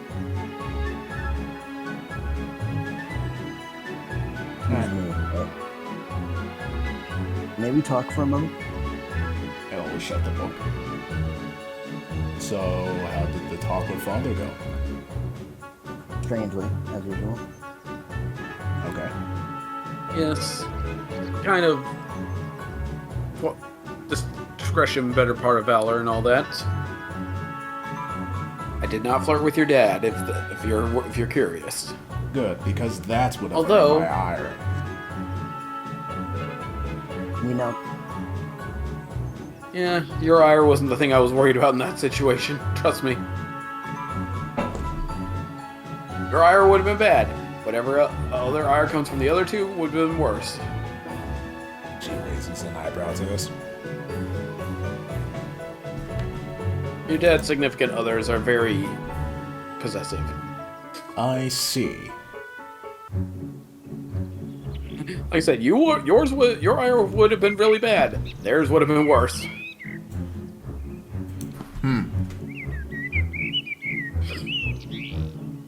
That being said, me and Elvie did brainstorm, and I eventually figured out that, well, we can't remove it permanently. We can patch her up every once in a while with a greater restoration. if you are willing to expend that resource, I would be most appreciative. Okay. I've already done it for today, so she's already good for today. That's fine by me. I am most appreciative. She nods. Elvie nods back. Well, that is sorted with surprising deftness. So, what shall we do today? We're going to go back to the kingdom to see how it's going. Ah, I mean, the one we kind of left in political shambles? Yes. that's going to be quite fascinating. Yes, I agree. Oh, also, I wasn't here for the last session, but how did the one lady take to getting her child back? She was very grateful, and she gave me this, and she'll show the spirit sigil. Oh, nice. Aside from that, we are free to stay here anytime. Mm-hmm. Another friendly haven in the middle of nowhere. That's nice. Huh. Indeed. Very unique choice of words. I know it sounds but sarcastic, but I'm really serious. Like, havens in the wild for us are really good. You said it again. What did I say? Haven in the wild. Ironically, Haven is another haven that we have. Though it Yes. isn't Right. in the wild. But a safe place for us is what I meant at that point, not the actual town. A haven away from Haven. Oh, it'll get up the stretch. Well, be sure to get everyone else. I'm going to wait outside.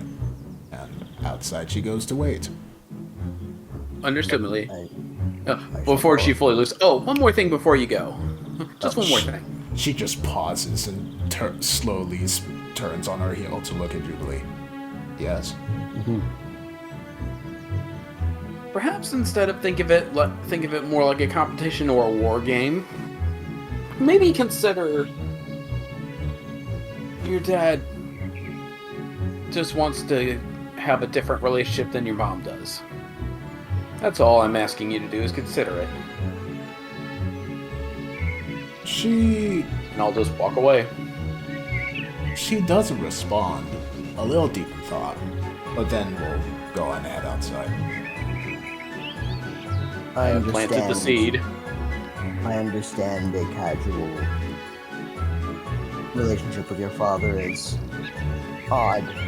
Trust me, I'm still learning how to be casual myself. And LV will also leave. Well then. Just with LV, after we left her, see? I didn't promise him, but I didn't say a thing. And I figured out a nice little way around it.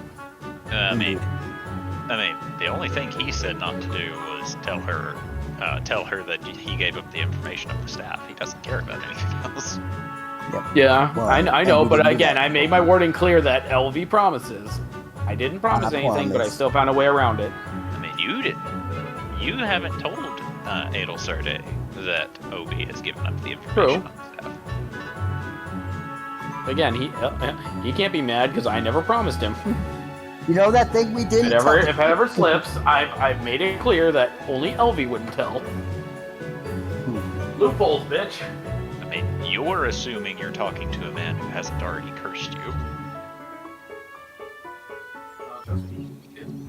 Knowing his existence to some people is a curse. You know, he may have you cursed where you, if you try to tell Adel Sarde, you start putting on more clothes. Oh, the horror. Oh, wow. Truly the most evil of tortures.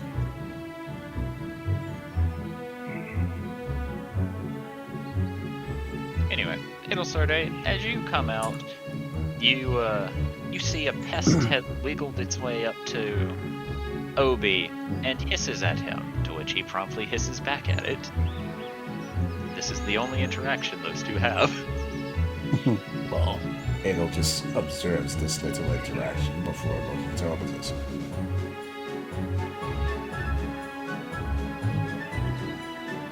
Yes, Why do you dislike it when I call you father?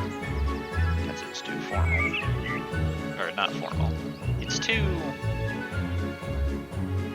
what's the word? Professional. There we go. I can't follow it in the word correctly. But that is just how I speak with everyone. Yes. And, unfortunately, the way you speak with everyone doesn't mesh well with everyone. I personally don't like being called father. I believe what he is. Why didn't you just say that before? I did. When? When I asked you the first time to call me Dad. I thought you were just playing another one of your pranks. No, I legitimately don't like being called father. Very well. I will not call you father. Oh. Because it's one of those things where you don't call the person who you see as a father figure father in a nice way. Father is a term used more as a title. Dad is a term used as a show a sign of respect, love, and admiration. Father is strictly business. I see. I apologize. Remember how Jubilee addressed her mother, and then how she addressed her dad before they all made up. Now, once again, everybody views things differently, and I understand that. For example,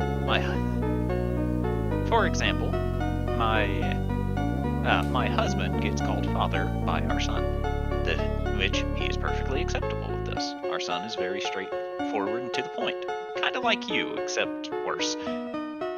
However, he calls me dad because he understands that I like being called dad.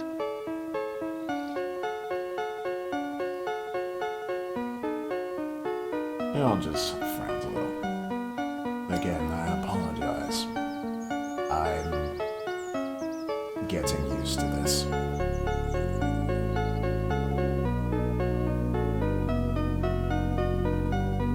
My previous father figure was... well, I don't know if you've met him, but he was nothing like you. There aren't a lot of people who are like me. And mother... to me, mother... well, the title of mother is what you described as what Nathaniel calls you. I don't see her as just my maternal parent figure. I do see her with love and respect. That's... Well, but again, that's why I called you father when I stopped calling you by your name, because I acknowledge that you are my father. However, while I understand that, it doesn't mesh well with others. yes, and if it makes you uncomfortable to be called father, again, I will no longer call you father. Dad. But thank you. There we go. You're welcome. Hey, how good is your angel friend's reactions? George? I guess that's his name. No guessing, that is his name. But pretty good. Are you sure? Yes. Why? Think fast! He then just chucks the compass suddenly over your shoulder. George, roll a dexterity saving throw. Oh.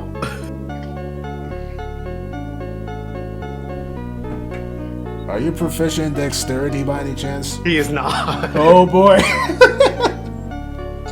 What? That's audible. That's George. George, as you're minding your own business, most likely getting breakfast, you're taking a drink out of a cup before you hear a very soft in the distance, think fast, and suddenly, around a corner, a compass thwacks you in the temple. You have no idea where it came from. Ow, what the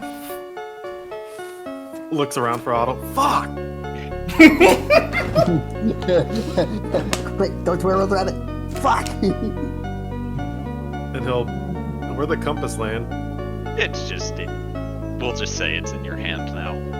Just... Take the compass and hold look at it. on. How do I have to bounce to go from your temple to your hands?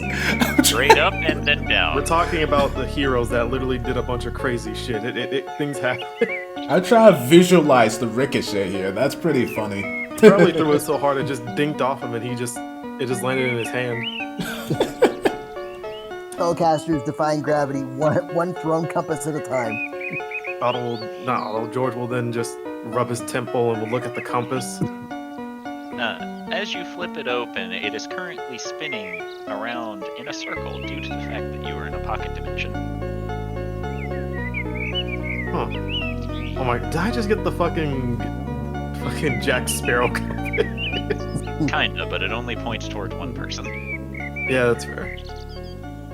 George will then walk back to where it was thrown. You walk down a hallway and turn a corner, and you realize that it's well over 200 feet from the front door. What in the George will then walk towards the front door. You'll hear Ael saying, Dad, why What? did you do that? Testing. Testing what? Reactions. Quite the impressive throw. Did you just throw George- that at George? Yes.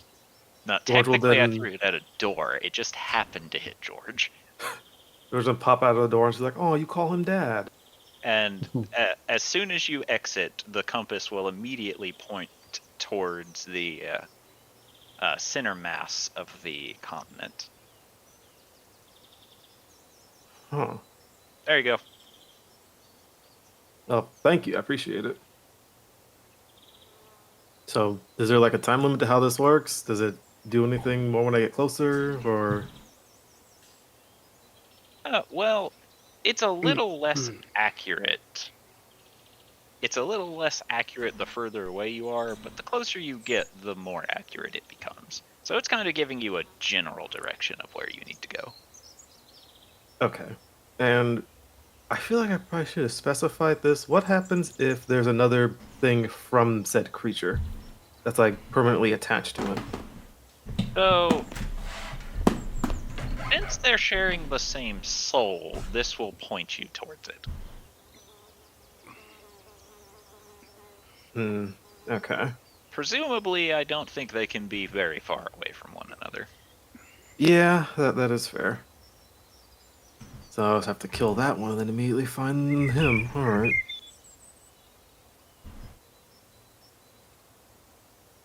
Either way, thank you. I appreciate it. This is much better than having to sell my soul.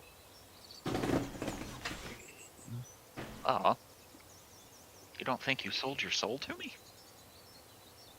Huh? I'll come for the bottom of your foot one day.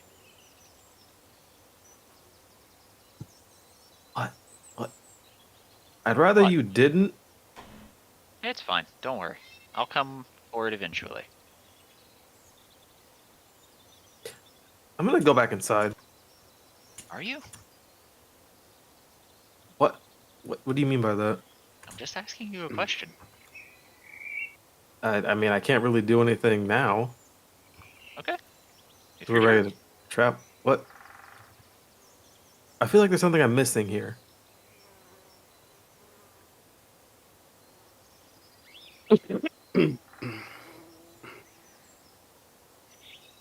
George will then look to Adel. Is there something I'm missing here? No. George will then scratch his head and look at the compass again. Yeah. So long as you are not inside the pocket dimension, it is pointing towards the center of the continent. Adel will peer at the compass and then we'll open up the map. No, that is not how this works. You said towards the center of the continent, no? Yes, but Yeah, I just want to see where the center, like, if we've been there or if there's any other, like, things there. Like, is the tree at the center of the continent? That kind of thing. yes, the tree is at the center of the continent. But okay, fine.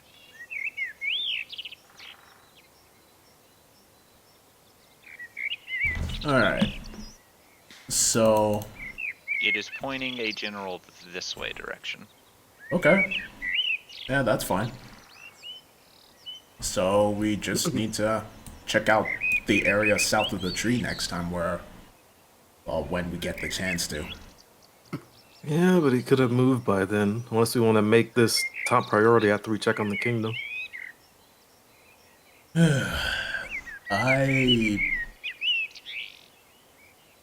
I want to deal with my family's issues first, but she looks at George. You're correct about the sword and the onyx, so I'll trust your judgments on this one.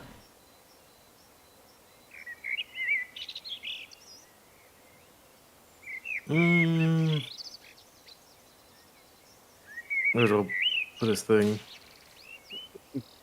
Is there any direct way we can deal with your family's issues, like currently? Well, yes, we give this, and she pulls out the sun sword, dawn sword, Sunblade. sunblade. Sunblade. Yes, you give this to the Lady of the Flame. She gives us the help that we need in order to fight my mother and her army. We defeat them, we stop the Drow incursion from them. Because once we defeat my mother, technically speaking, I will become the Empress. Then I will give that over to my sister and persuade her to leave this realm alone.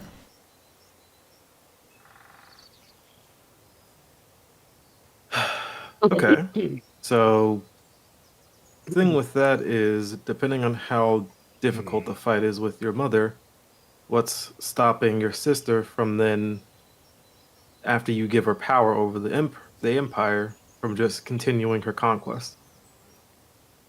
That's not really her style. She has been downtrodden significantly because of her inability to use magic. And she's smart.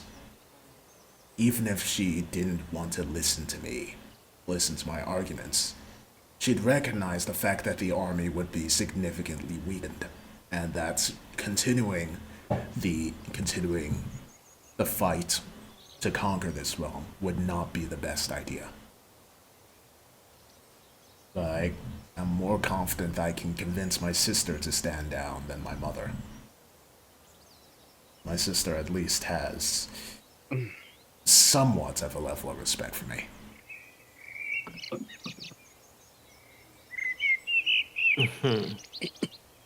And then there's the problem of the consort as well, or the queen's consort, Mr. Alton. Yeah, him. What about him? Do you think we'll be able to take on your mother and him at the same time with the Drow army? With the Templar army, I think we would stand a better chance, yes.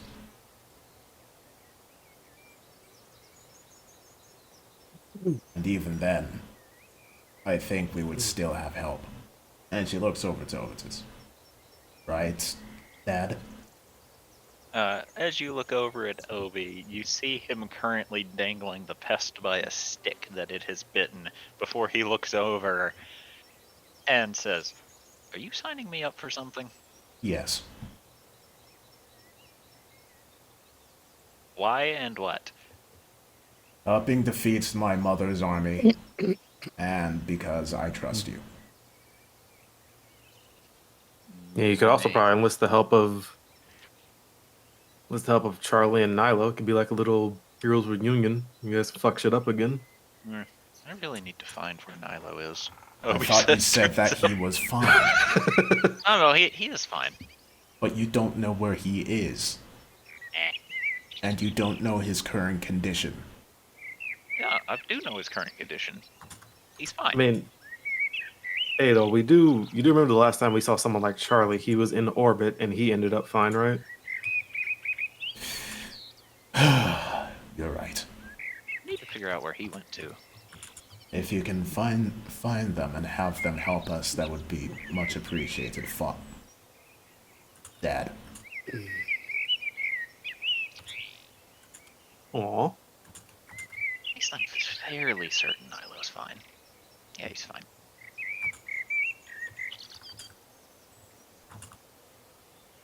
There's also the issue of we also have Maximus coming back in 4 days now. Yes. The fuck's a Maximus? Maximus is the body of a spirit minotaur that's attached to a goblin that's been alive for thousands upon thousands of years. Huh. And after I hit him extremely hard, he put I don't want to call it a curse, but something that literally just marks me, and then 4 days from now, it pretty much means we're going to fight to the death. Well, not the spirits, that's the body. It turns out the body is also alive, kept alive by a demon lord called X, who has necklaces that we have been trying to track down to destroy, like this. And she raises her own necklace of Xanthragon. Obitus will walk over as a pair of glasses appear in his hand before he puts them up to his eyes as he looks at you, George, but more importantly your chest, as if he can see the writing on it despite your clothes, and goes, "Oh, no, you're definitely cursed. Huh? Uh-oh. If he kills you, he gets your soul." Huh? Uh-oh. Huh? Nani? Well, that's not good. Yeah, let's see. Whoever wins the competition. Whoever wins the competition of strength will be marked the victor. If upon your victory, Maximus's body will be destroyed and will be of burden to you no longer. Upon the destruction of you, your soul will become a part of the demonic legion that Maximus rules until he either grows tired of you or you've outlived your usefulness.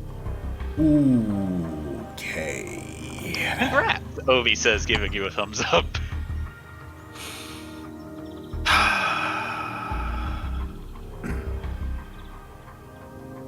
So, George, it seems So- you have a dilemma.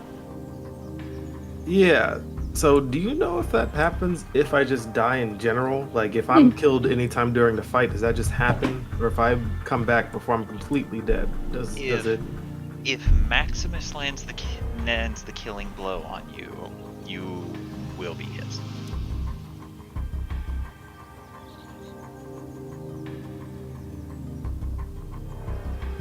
George starts muttering to himself about technicalities and whatnot, but then you probably end up hearing him mention, well, what happened if I just split myself apart and fought with two different sides of me? Do he then own the one part of my soul if he kills that one, or? Yes, Obi says to this. It'll ponder this for a moment, then we'll look to Hubert. Hubert will look back at you. When we are fighting Maximus, when it looks like Maximus is going to kill George instead. Of course. She nods. George will put up a finger for I- a second and will just say, will just kind of think to himself and just kind of just nod and just be in agreement. It's a weird workaround, but it works. I will do my best to make sure that he does not kill you, but if push comes to shove, I don't really see much of another way to solve that.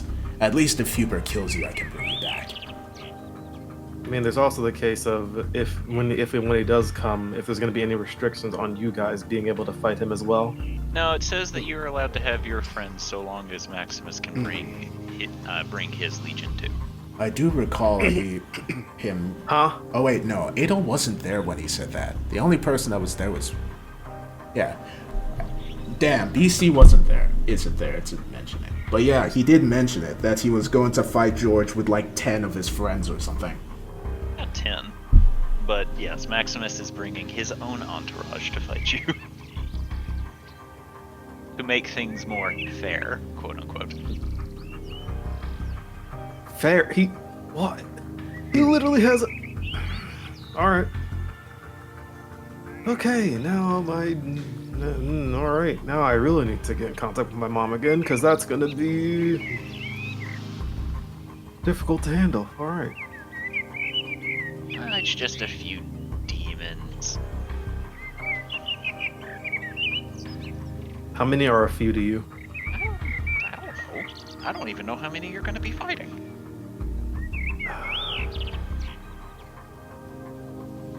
I'm gonna need my mother to teach me that technique probably faster than if she can.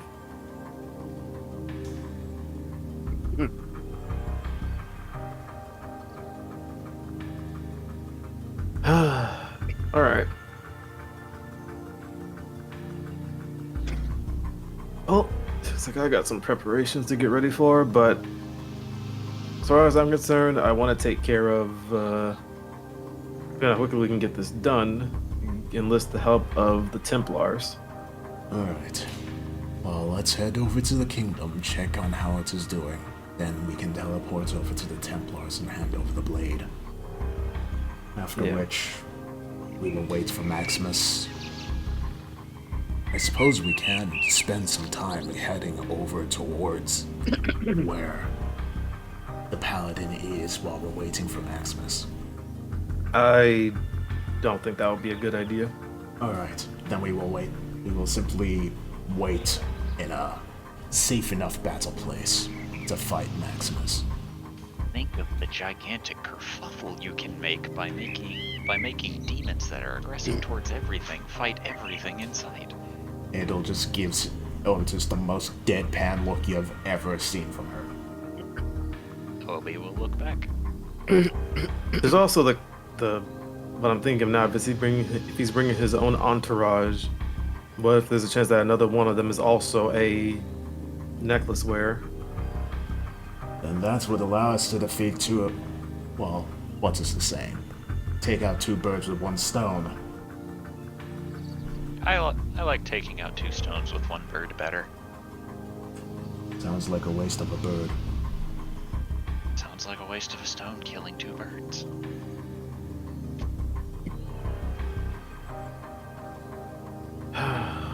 Alright. Well, depending on how quickly we can turn in that sunlight to the Templars, I want to go... Actually, I don't know how long it's going to take Mother to recover.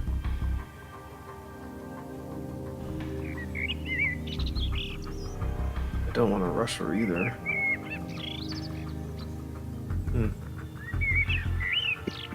George will then start thinking to himself and then, in a way, subconsciously contact his mother. If she's free. Alright. She sounds tired, but she replies with a hello, George. You're not in trouble again, are you? Not. She seems playful when she says this. Honestly, not at current moment, but there is a situation that's going to be coming soon. That might be. Maximus, someone who is another amulet holder, has cursed me to do battle to the death with him. And if he manages to land a killing blow on me, my soul becomes his. I see. This isn't one of the demons that you summoned, is it? No, it isn't. It was one that you know who summoned. That is less than pleasing news. Yeah, I understand, but I figured it'd be best to let you know, and if anything. None about what we discussed before. I don't know how much longer you need to rest, but I'd like to move it up if possible. I will see what I am able to do. That's all I can ask for. Also, we do have a small workaround, at least to that problem, if it does get to a point where I might be killed, so...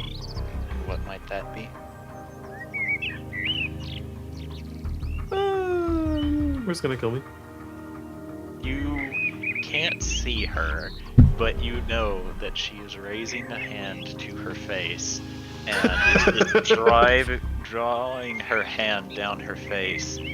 And then you hear her let off a very long sigh and say, "Okay." Oh man, this campaign is just giving George's mom a heart attack. Listen, Well, we are the campaign of parental issues this time around. Listen, personally, I mean, honestly, would it be better that I get killed and brought back by an ally, or killed and then belong to a demon? It would be better if you didn't get killed at all, George. I know it, but it's a worst case scenario situation. I have no doubt that I'll be fine, but worst case scenario, if I'm not, then it's a contingency plan. I don't want to die. Let's hope it doesn't come to that then. I will. You know what? I'm not gonna say this. I'm going. Go home, It's you're not going to grounded. happen. Flash cut forward to where Hubert murders. Man, just Like- think about from Azazel's point of view. A year ago, she sends him off to, go down and have a journey to learn a lesson for what he did at home. And then he meets these freaking I didn't learn shit. Yeah, he meets these freaking weirdos who released the god killer from prison. They come over and then there's chaos in the streets and the person that killed her husband dies and then gets brought back. And then they keep asking her for weird shit and George just gets in more and more trouble and keeps fighting these godlike beings every day for a year. The fact that this guy is not on house arrest right now. Yeah, if I were Azazel, I wouldn't let him. Patience with this woman. Yeah, if I were Azazel, I would not let George outside anymore. This is your bubble, George. I hope you like it. It's where you're staying forever. Oh god, it's gonna turn into fucking what's his name from God of War? Mimir? No, not Mimir. Okay, what's his name? Main antagonist. Baldur? From the first God of War game, the immortal guy. Baldur. Yeah, Baldur. It's gonna turn into a Baldur the first situation. Viking one. Yeah, the first of the new ones, not the old one. Yeah. Azazel's just gonna make him immortal and just be like, hey, alright, go for it. Can't feel anything anymore, but it's gonna be a bitch. The only thing you can feel is how stupid your ideas are. The second you get your next And those snap, hurt you'll more know than how anything dumb the else. idea was.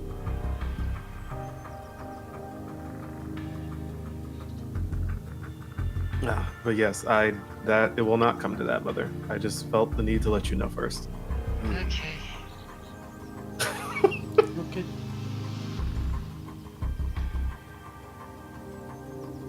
What would you rather have? Me die by a friend's hand or me die to the demon? I would rather you not die. And I don't understand why that wasn't an option. My child, why are you the stupid? Well, Listen, George has been kicked around so much he's starting to lose himself. I don't think there has been a battle with a major antagonist where, recently, ever since we beat Supreme, where someone hasn't died. Oh yeah, everyone's gonna need therapy after this. Oh yeah, Except Hubert. except Hubert. I'm Hubert sorry, is the what cause of therapy. Oh, George is talking to his mother, and the mother pretty much said, George gave her the option of which would you rather prefer, me dying by a friend's hand or dying by a demon? And she pretty much just said, don't die. Oh, well, He yeah. said in a very exasperated way, I would rather you not die at all, George. Yeah, because I'm your mom. Because George did not mention that as any of the possible outcomes. Yeah, no. And when you don't present that to your mother, then she's going to make that option. But yes, I'm sure it's nothing we won't be able to handle.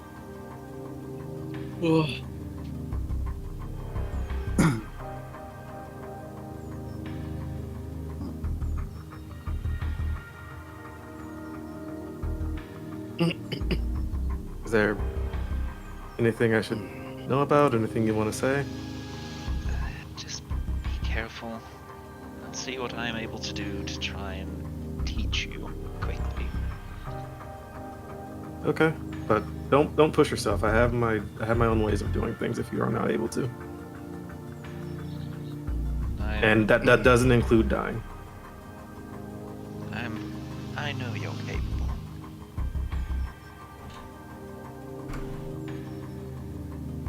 Fine.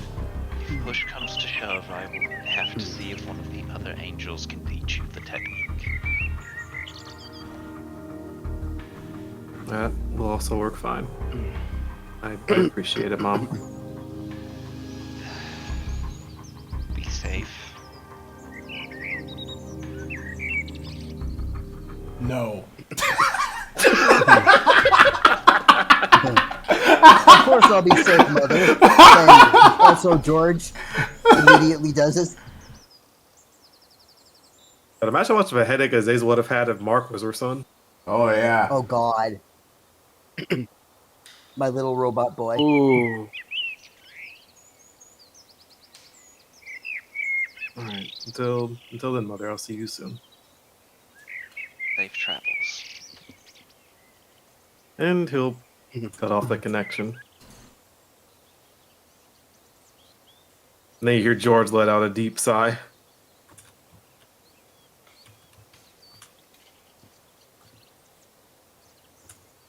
Is everything really- all right, George? Penny for your thoughts, Angel Boy. I really need to get better at talking to my mother about stuff. This seems to be a common theme now. Yeah. I guess I was lacking in a little bit of confidence in fighting Maximus, so I let her know the contingency plans first. Ooh. Adel just Obi, yeah. Obi said to this. Adel cringes at this. Yeah, even Elvie is narrowing her eyes and going, George. You didn't tell her it was my idea, did you? I may have mentioned Hubert. Adel just gives a very worried look at Hubert. Hubert to this, you see his eyes glow a faint red as he smiles, showing his fangs slightly. Listen, if anything, she'll know it was with my permission. I don't think that's going to change much, George. Yeah, well then let's just not die. If That's only easy. it were that simple, my friend. If Yes. only it were that simple. Easy for you to say. Yes, do not die when we are facing a being that strong. I will do my best to make sure that doesn't happen, but If anything, listen, as far as I'm seeing it, I need to bring back that confidence that I had before. Not to start a cult, but tactically. I agree. You So- need confidence, but not fanaticism. There is a fine line between the two. Exactly. What happened in the kingdom of Haven and the kingdom before was fanaticism, of believing we could do something higher than our powers could, and getting, to be perfectly bluntly honest, overconfident. Indeed. And I'd like to personally apologize for putting us in that situation. You It do is- not need to apologies, dear. yes, it's not your fault. Well, technically it was, but apologies are not needed in this instance. We all make mistakes, as I have been assured. Well, that's good. And I don't think I mentioned this before, but after the whole kingdom thing, George was walking with a bit of a slouch, but now you can kind of see him being more standing up straight, back to his old ways of just kind of going back to his not really stoic, but more confident demeanor. Well, Come here, and Elvie will attempt to give George a hug. Why are you hugging me? I thought you needed it, that is all. Julie will Hugs join can- in. Okay. The hugs can come after I we felt, finish. I felt left out. Okay, okay. That's fine. The hugs can keep coming after we finish saving the realm from the Drow Empire, demons, and whatever is after that. Very well. We do have a lot of work to do. No, we don't have time to celebrate quite yet. Yep. Stay George, in quick, place. hold out your hand. Who said that? Obi. George will. He's gonna look at Obi first and see if he has anything that he's trying to give to him. Obi has his hands behind his back. Why? Reasons. you can trust him, George. Right, Dad? Hold out your Insight check. Yes. May Elvie also roll an insight check? Sure.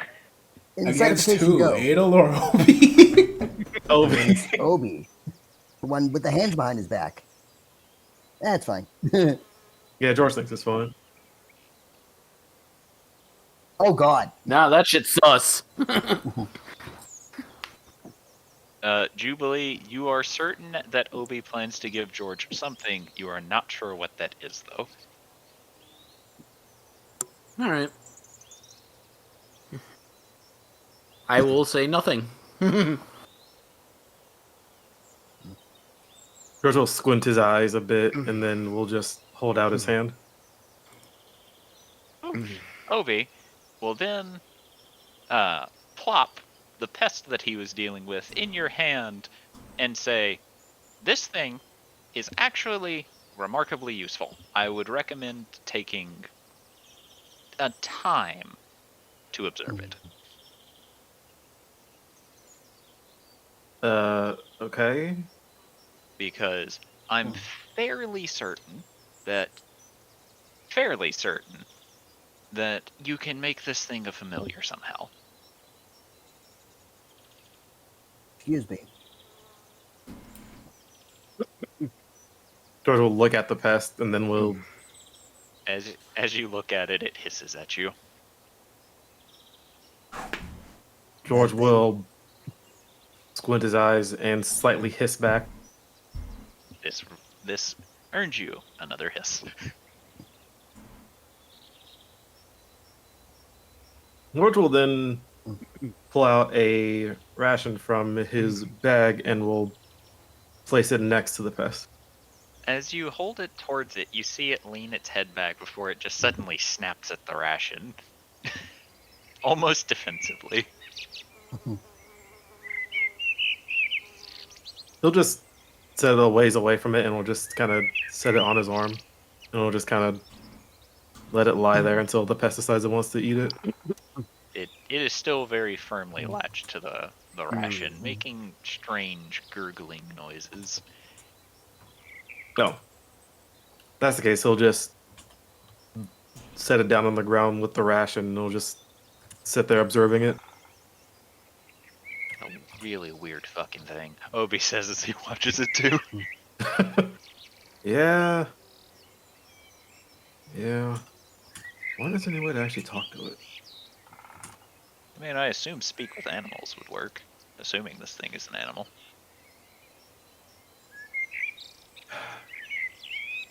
I will probably then need to talk to Thorgrim then.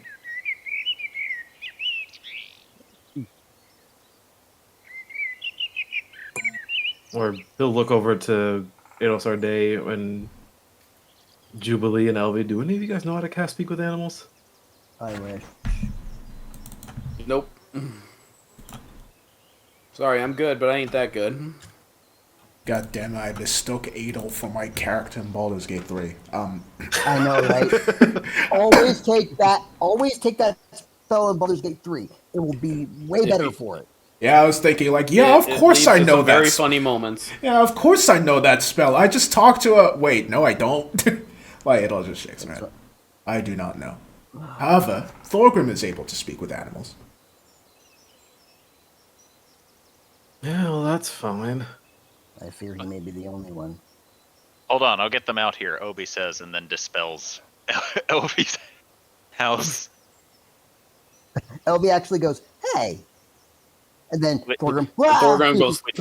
Which probably ejects all of you, with Obi very specifically going out of his way to catch Otto. Alright. Of Beastie will land on Skalois lands and is still sleeping somehow. Beastie will land on her face and then reverse kip up to her feet and look around. Huh? What happened? Where's the room? Thorgrim will land on his face like he got shot out of a cannon and like face slide right in front of Hubert. Just go, "Good morning." Hello. Hi, Otto, Obi says to Otto. Hello. I have a boot shoe, or hat shoe. A boot shoe. You have a hat shoe? Yeah, I think it'll work well with Thorgrim. Sorry, what? He like shakes like a dog, like, what? What's about me? Well, I don't know how much you care about fashion, but this hat shoe will let you cast or be able to find familiars, like more animals. So it'll be like more things you can talk to and scout for you if you wanted to. Yo, that's kind of cool. And Oh, I gotta put this boot on my foot, right? No, it has to be on your head. What? I mixed it with the top hat, so it technically is a hat. So it'll only work if you have it on your head. What? Thorgrim looks at the boot, thinks about putting it on his foot, then puts it on his head, then just tilts his head like It fits. It fits surprisingly well. I don't know how to feel about this. But Oh, hey, wait a minute. Hmm? Just out of curiosity's sake, did you mix that with a top hat? Yeah, I did. I was really wondering where that went. Yeah, I've been kind of experimenting with it. I also got this thing, and then he'll pull out the half plate, or not the half plate, the cape like top hat. Please insert 1 coin to continue. Yeah, this thing is also pretty magical because somehow managed to send me a sending before I woke up, asking me to insert a coin. Huh. Well, I'm glad someone's having fun with my hat. This is yours? Well, it was, but then I lost it. Would you like it back? Nah, you seem to be having more fun with it. Would you like this instead? As he holds up the hat that keeps asking about coins. Absolutely, Obi says, taking it. please insert 1 coin to continue. The DM's way of taking a potentially very powerful thing. Wonder, Obi says, before speaking to it in Elvish, at which point in Elvish it says, please insert 1 coin to continue. It'll keep doing that unless you give it cat coins. Sweet. Obi says to this. Will it do that in every language? I assume it's going to do it in any language it hears. Yeah. Elvi speaks to it in primordial. It then replies in primordial to asking for a coin. Ada will speak in abyssal. That's fascinating. Oh wait, don't sorry, know she abyssal. doesn't know that anymore. Celestial. It does, in fact, speak in Celestial. George's gonna look over at Adel and saying Celestial. I didn't know you know how to speak Celestial. Ada smells. I was taught by Ricky. Huh. I can speak a number of languages, though I'm attempting to expand my knowledge front of that in that regard. The only thing I missed from the necklace was being able to speak and understand abyssal. But oh well, I'll teach myself that in due time. Maxwell can speak Abyssal. Maybe he can teach me. I can also speak Abyssal, my lady. Teach me. Very well. It would be handy to learn, actually, Jubilee says. Then in Infernal. That's the only other language I know. God, I know Otto was so willing to give it away because he got annoyed by it slightly, but now I'm just like, yeah, maybe we should have just kept the free +2 to AC hat. Probably would have been a good idea. Yeah. You can take it back if you want to. I mean, Otto wouldn't want to take it back. Who did he give it to again? For story reasons. Obi. Obi. Oh.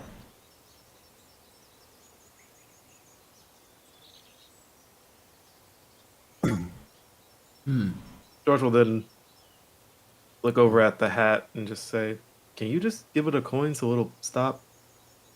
That's only last 5 seconds, I believe. George will then look at Otto. Does it really only last 5 seconds? Yeah, but it also depends on the amount of coins that you give it at a certain time. So when I gave it 2, it lasted for 30 seconds. And what does it do again? It helps bolster your defenses. George will then look at the hat. Would anyone here need that? Beastie will walk over. My I would hat. imagine a good number of us would need it.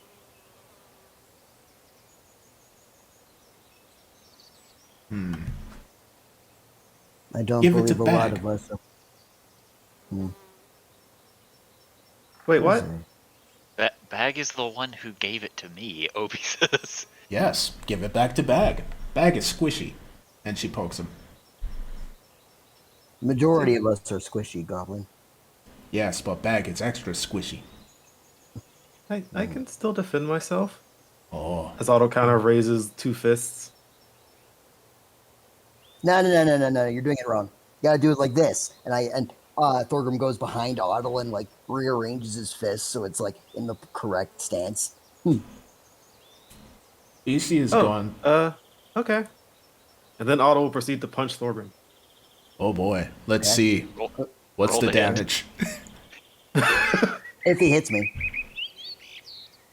Well, now I need to get his unarmed attack. It is going to be a d20 plus your strength mod, because you are not proficient in unarmed strikes. Nope. I thought he uses his. I thought there was a thing that lets him use his intelligence on for everything instead of strength.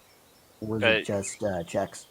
That would only be with your weapon attacks. While your fist is technically a weapon attack, since you are not proficient with it, you do not get to apply that ability. Hmm. Yeah, it's when you attack with a magic weapon. Okay. Okay. Which your fuzzy little mittens are not magical. Not unless you take a few levels in Monk. Then they would be. Yeah, how does the dice roller work? I'm trying to like get the.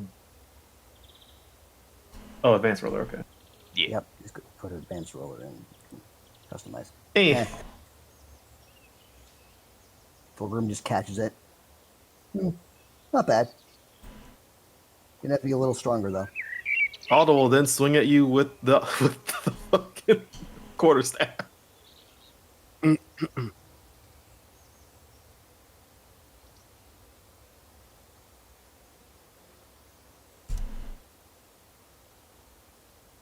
Holy shit! What the? Roll damage. Oh. I'm assuming this is non-lethal damage, right? Yeah, it's not lethal. Cool. I mean, Just checking. Bonk. Clunk. That Ow. extra 10 isn't supposed to be there, so it's just 10. Good one, kid. Way better with a stick. Yeah. Hubert taught me the art of misdirection. Good job. but if you're ever going to punch someone, it should be like this. Ow! Thorgrim, you will take 1 point of bludgeoning damage. Are you And 20 smiting me? radiant. God damn it! It's like, oh, that wasn't so bad. One But lump then on the it's head, like- now bigger lump on the head. It's like, okay, that wasn't so bad. And then like a flash of light. Oh god. Ah! Beastie Anyway. will shake her head and walk Well, over. if you're swinging with your weapon, brings out an Excalibur. No. You need to swing it overhead like this. Are you actually going to No, I'm not attack? going to do that. Beastie Alpha will just roll her shoulders. No. You see, Bag. When you go, you have to actually do it like this, and she's going to swing her elbow at Thorgrim instead. Oh my god. Judas effect. Yeah, actually, Straight up Macho Man style elbow drop. she just walks up. It's like, no, you do it like this. They just casually spins around and brains him with a spinning back elbow. You know, I wasn't going to before, but now it just feels like I gotta finish the bit. No, you bring your when using a weapon, you bring it overhead like this, Crit. and immediately loses his weapon. No. Wait, where'd it go? Nope, that actually hits me. Oh. Bonk. My AC is 16. All right.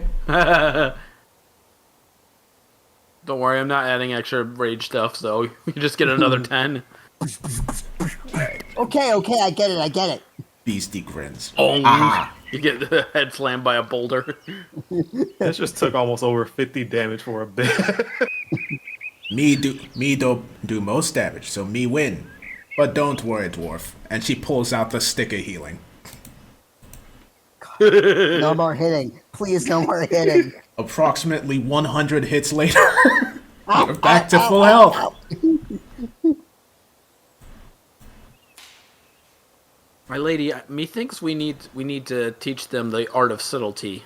The LV will lean to Jubilee, Hubert, and Adel, help to everyone present, and just say, "I believe the idiot singularity has reared its ugly head again." Yes. Meanwhile, Otto's over there just taking notes on all the hits that have occurred on Thor. I think they're a bad influence on the rabbit. I agree. Don't stand too close to them, Otto. You will be drawn into the singularity. I have been a wonderful influence on the huddle. It'll just slowly... No, we're not talking about you. We're talking about those three. Yes, majority of them, not you. Just don't teach Otto how to kill people, Hubert. I will not teach him how to kill people the way I kill people. I don't think that's what she said. I do not believe he would be particularly proficient in the way that you kill people, so it would be better to teach him in the way that he kills people. I think... That's sorry, I don't know how to respond to that for you, Adel. Hoppy is just watching them as they say this with crossed arms. I think that perhaps it's time that we start heading out. It's only, and she checks her clock, it's still morning and we have done so many stupid things already. George As will I then said- Honestly surprised it's still morning at this rate. As Those I are said, the- the singularity has returned. George as he has like his hand in his face, similar to how his mom, he felt his mom did. It's like, Is this what I do to my mom? this is the people who are hopefully not gonna get me killed. And if they do get you killed, I'll be the one to kill you, George. Not helping. I wasn't trying to. Well, you will be appreciate helping the him honesty. You will be helping him by killing him, actually. Can we stop mentioning killing? I'm not going to end up needing to be killed. See, that's what someone who's probably going to die would say. You're not helping my confidence. Beastie will... Wasn't trying to. Who's going to kill Prince? It's- Possibly an aneurysm at this rate. No one's going to kill me. It's just a contingency plan. Me don't think that's a good plan. People die when they are killed. Oh God! I can't Hubert will believe you just said that. Hubert will just very slowly look at Beastie and will once again throw a bag over her head. Ah! Where we can call that for the evening since Phenom has to go to bed. Ba-da-ba-ba-da-ba. Bruh, this session was just shenanigans and bits. Hey, God. That's every what it now was and- the last one I was in. Every Yeah. now and then shenanery needs to happen, especially when something very bad happened previously. Yeah. Meanwhile, Otto is going to before we end the before we end the session real Before we quick. end I the have one episode. last bit Otto needs to do. Okay. Yeah? He's going to hand Hoppy 4 different trinkets, similar to the ones that can play voices and messages. And it's going to be 4 very specific phrases, one being danger, another one being go there, third one being help, and the fourth one in Hubert's voice being fuck you. Wait a second. When did Hubert ever say that?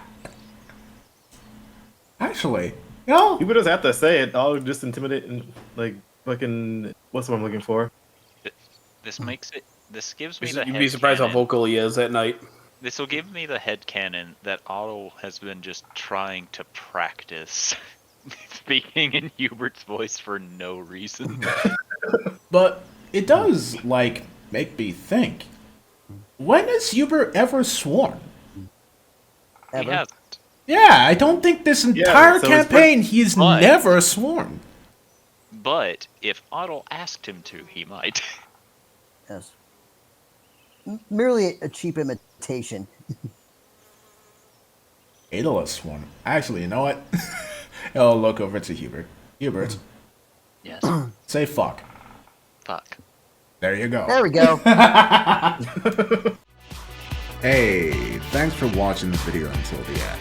If you want to see more of my stuff, click on either the vids on screen or check out my YouTube channel. Feel free to like, comment, subscribe, and check the description for more places to follow me. I hope you enjoy the rest of your day, and I'll be seeing you.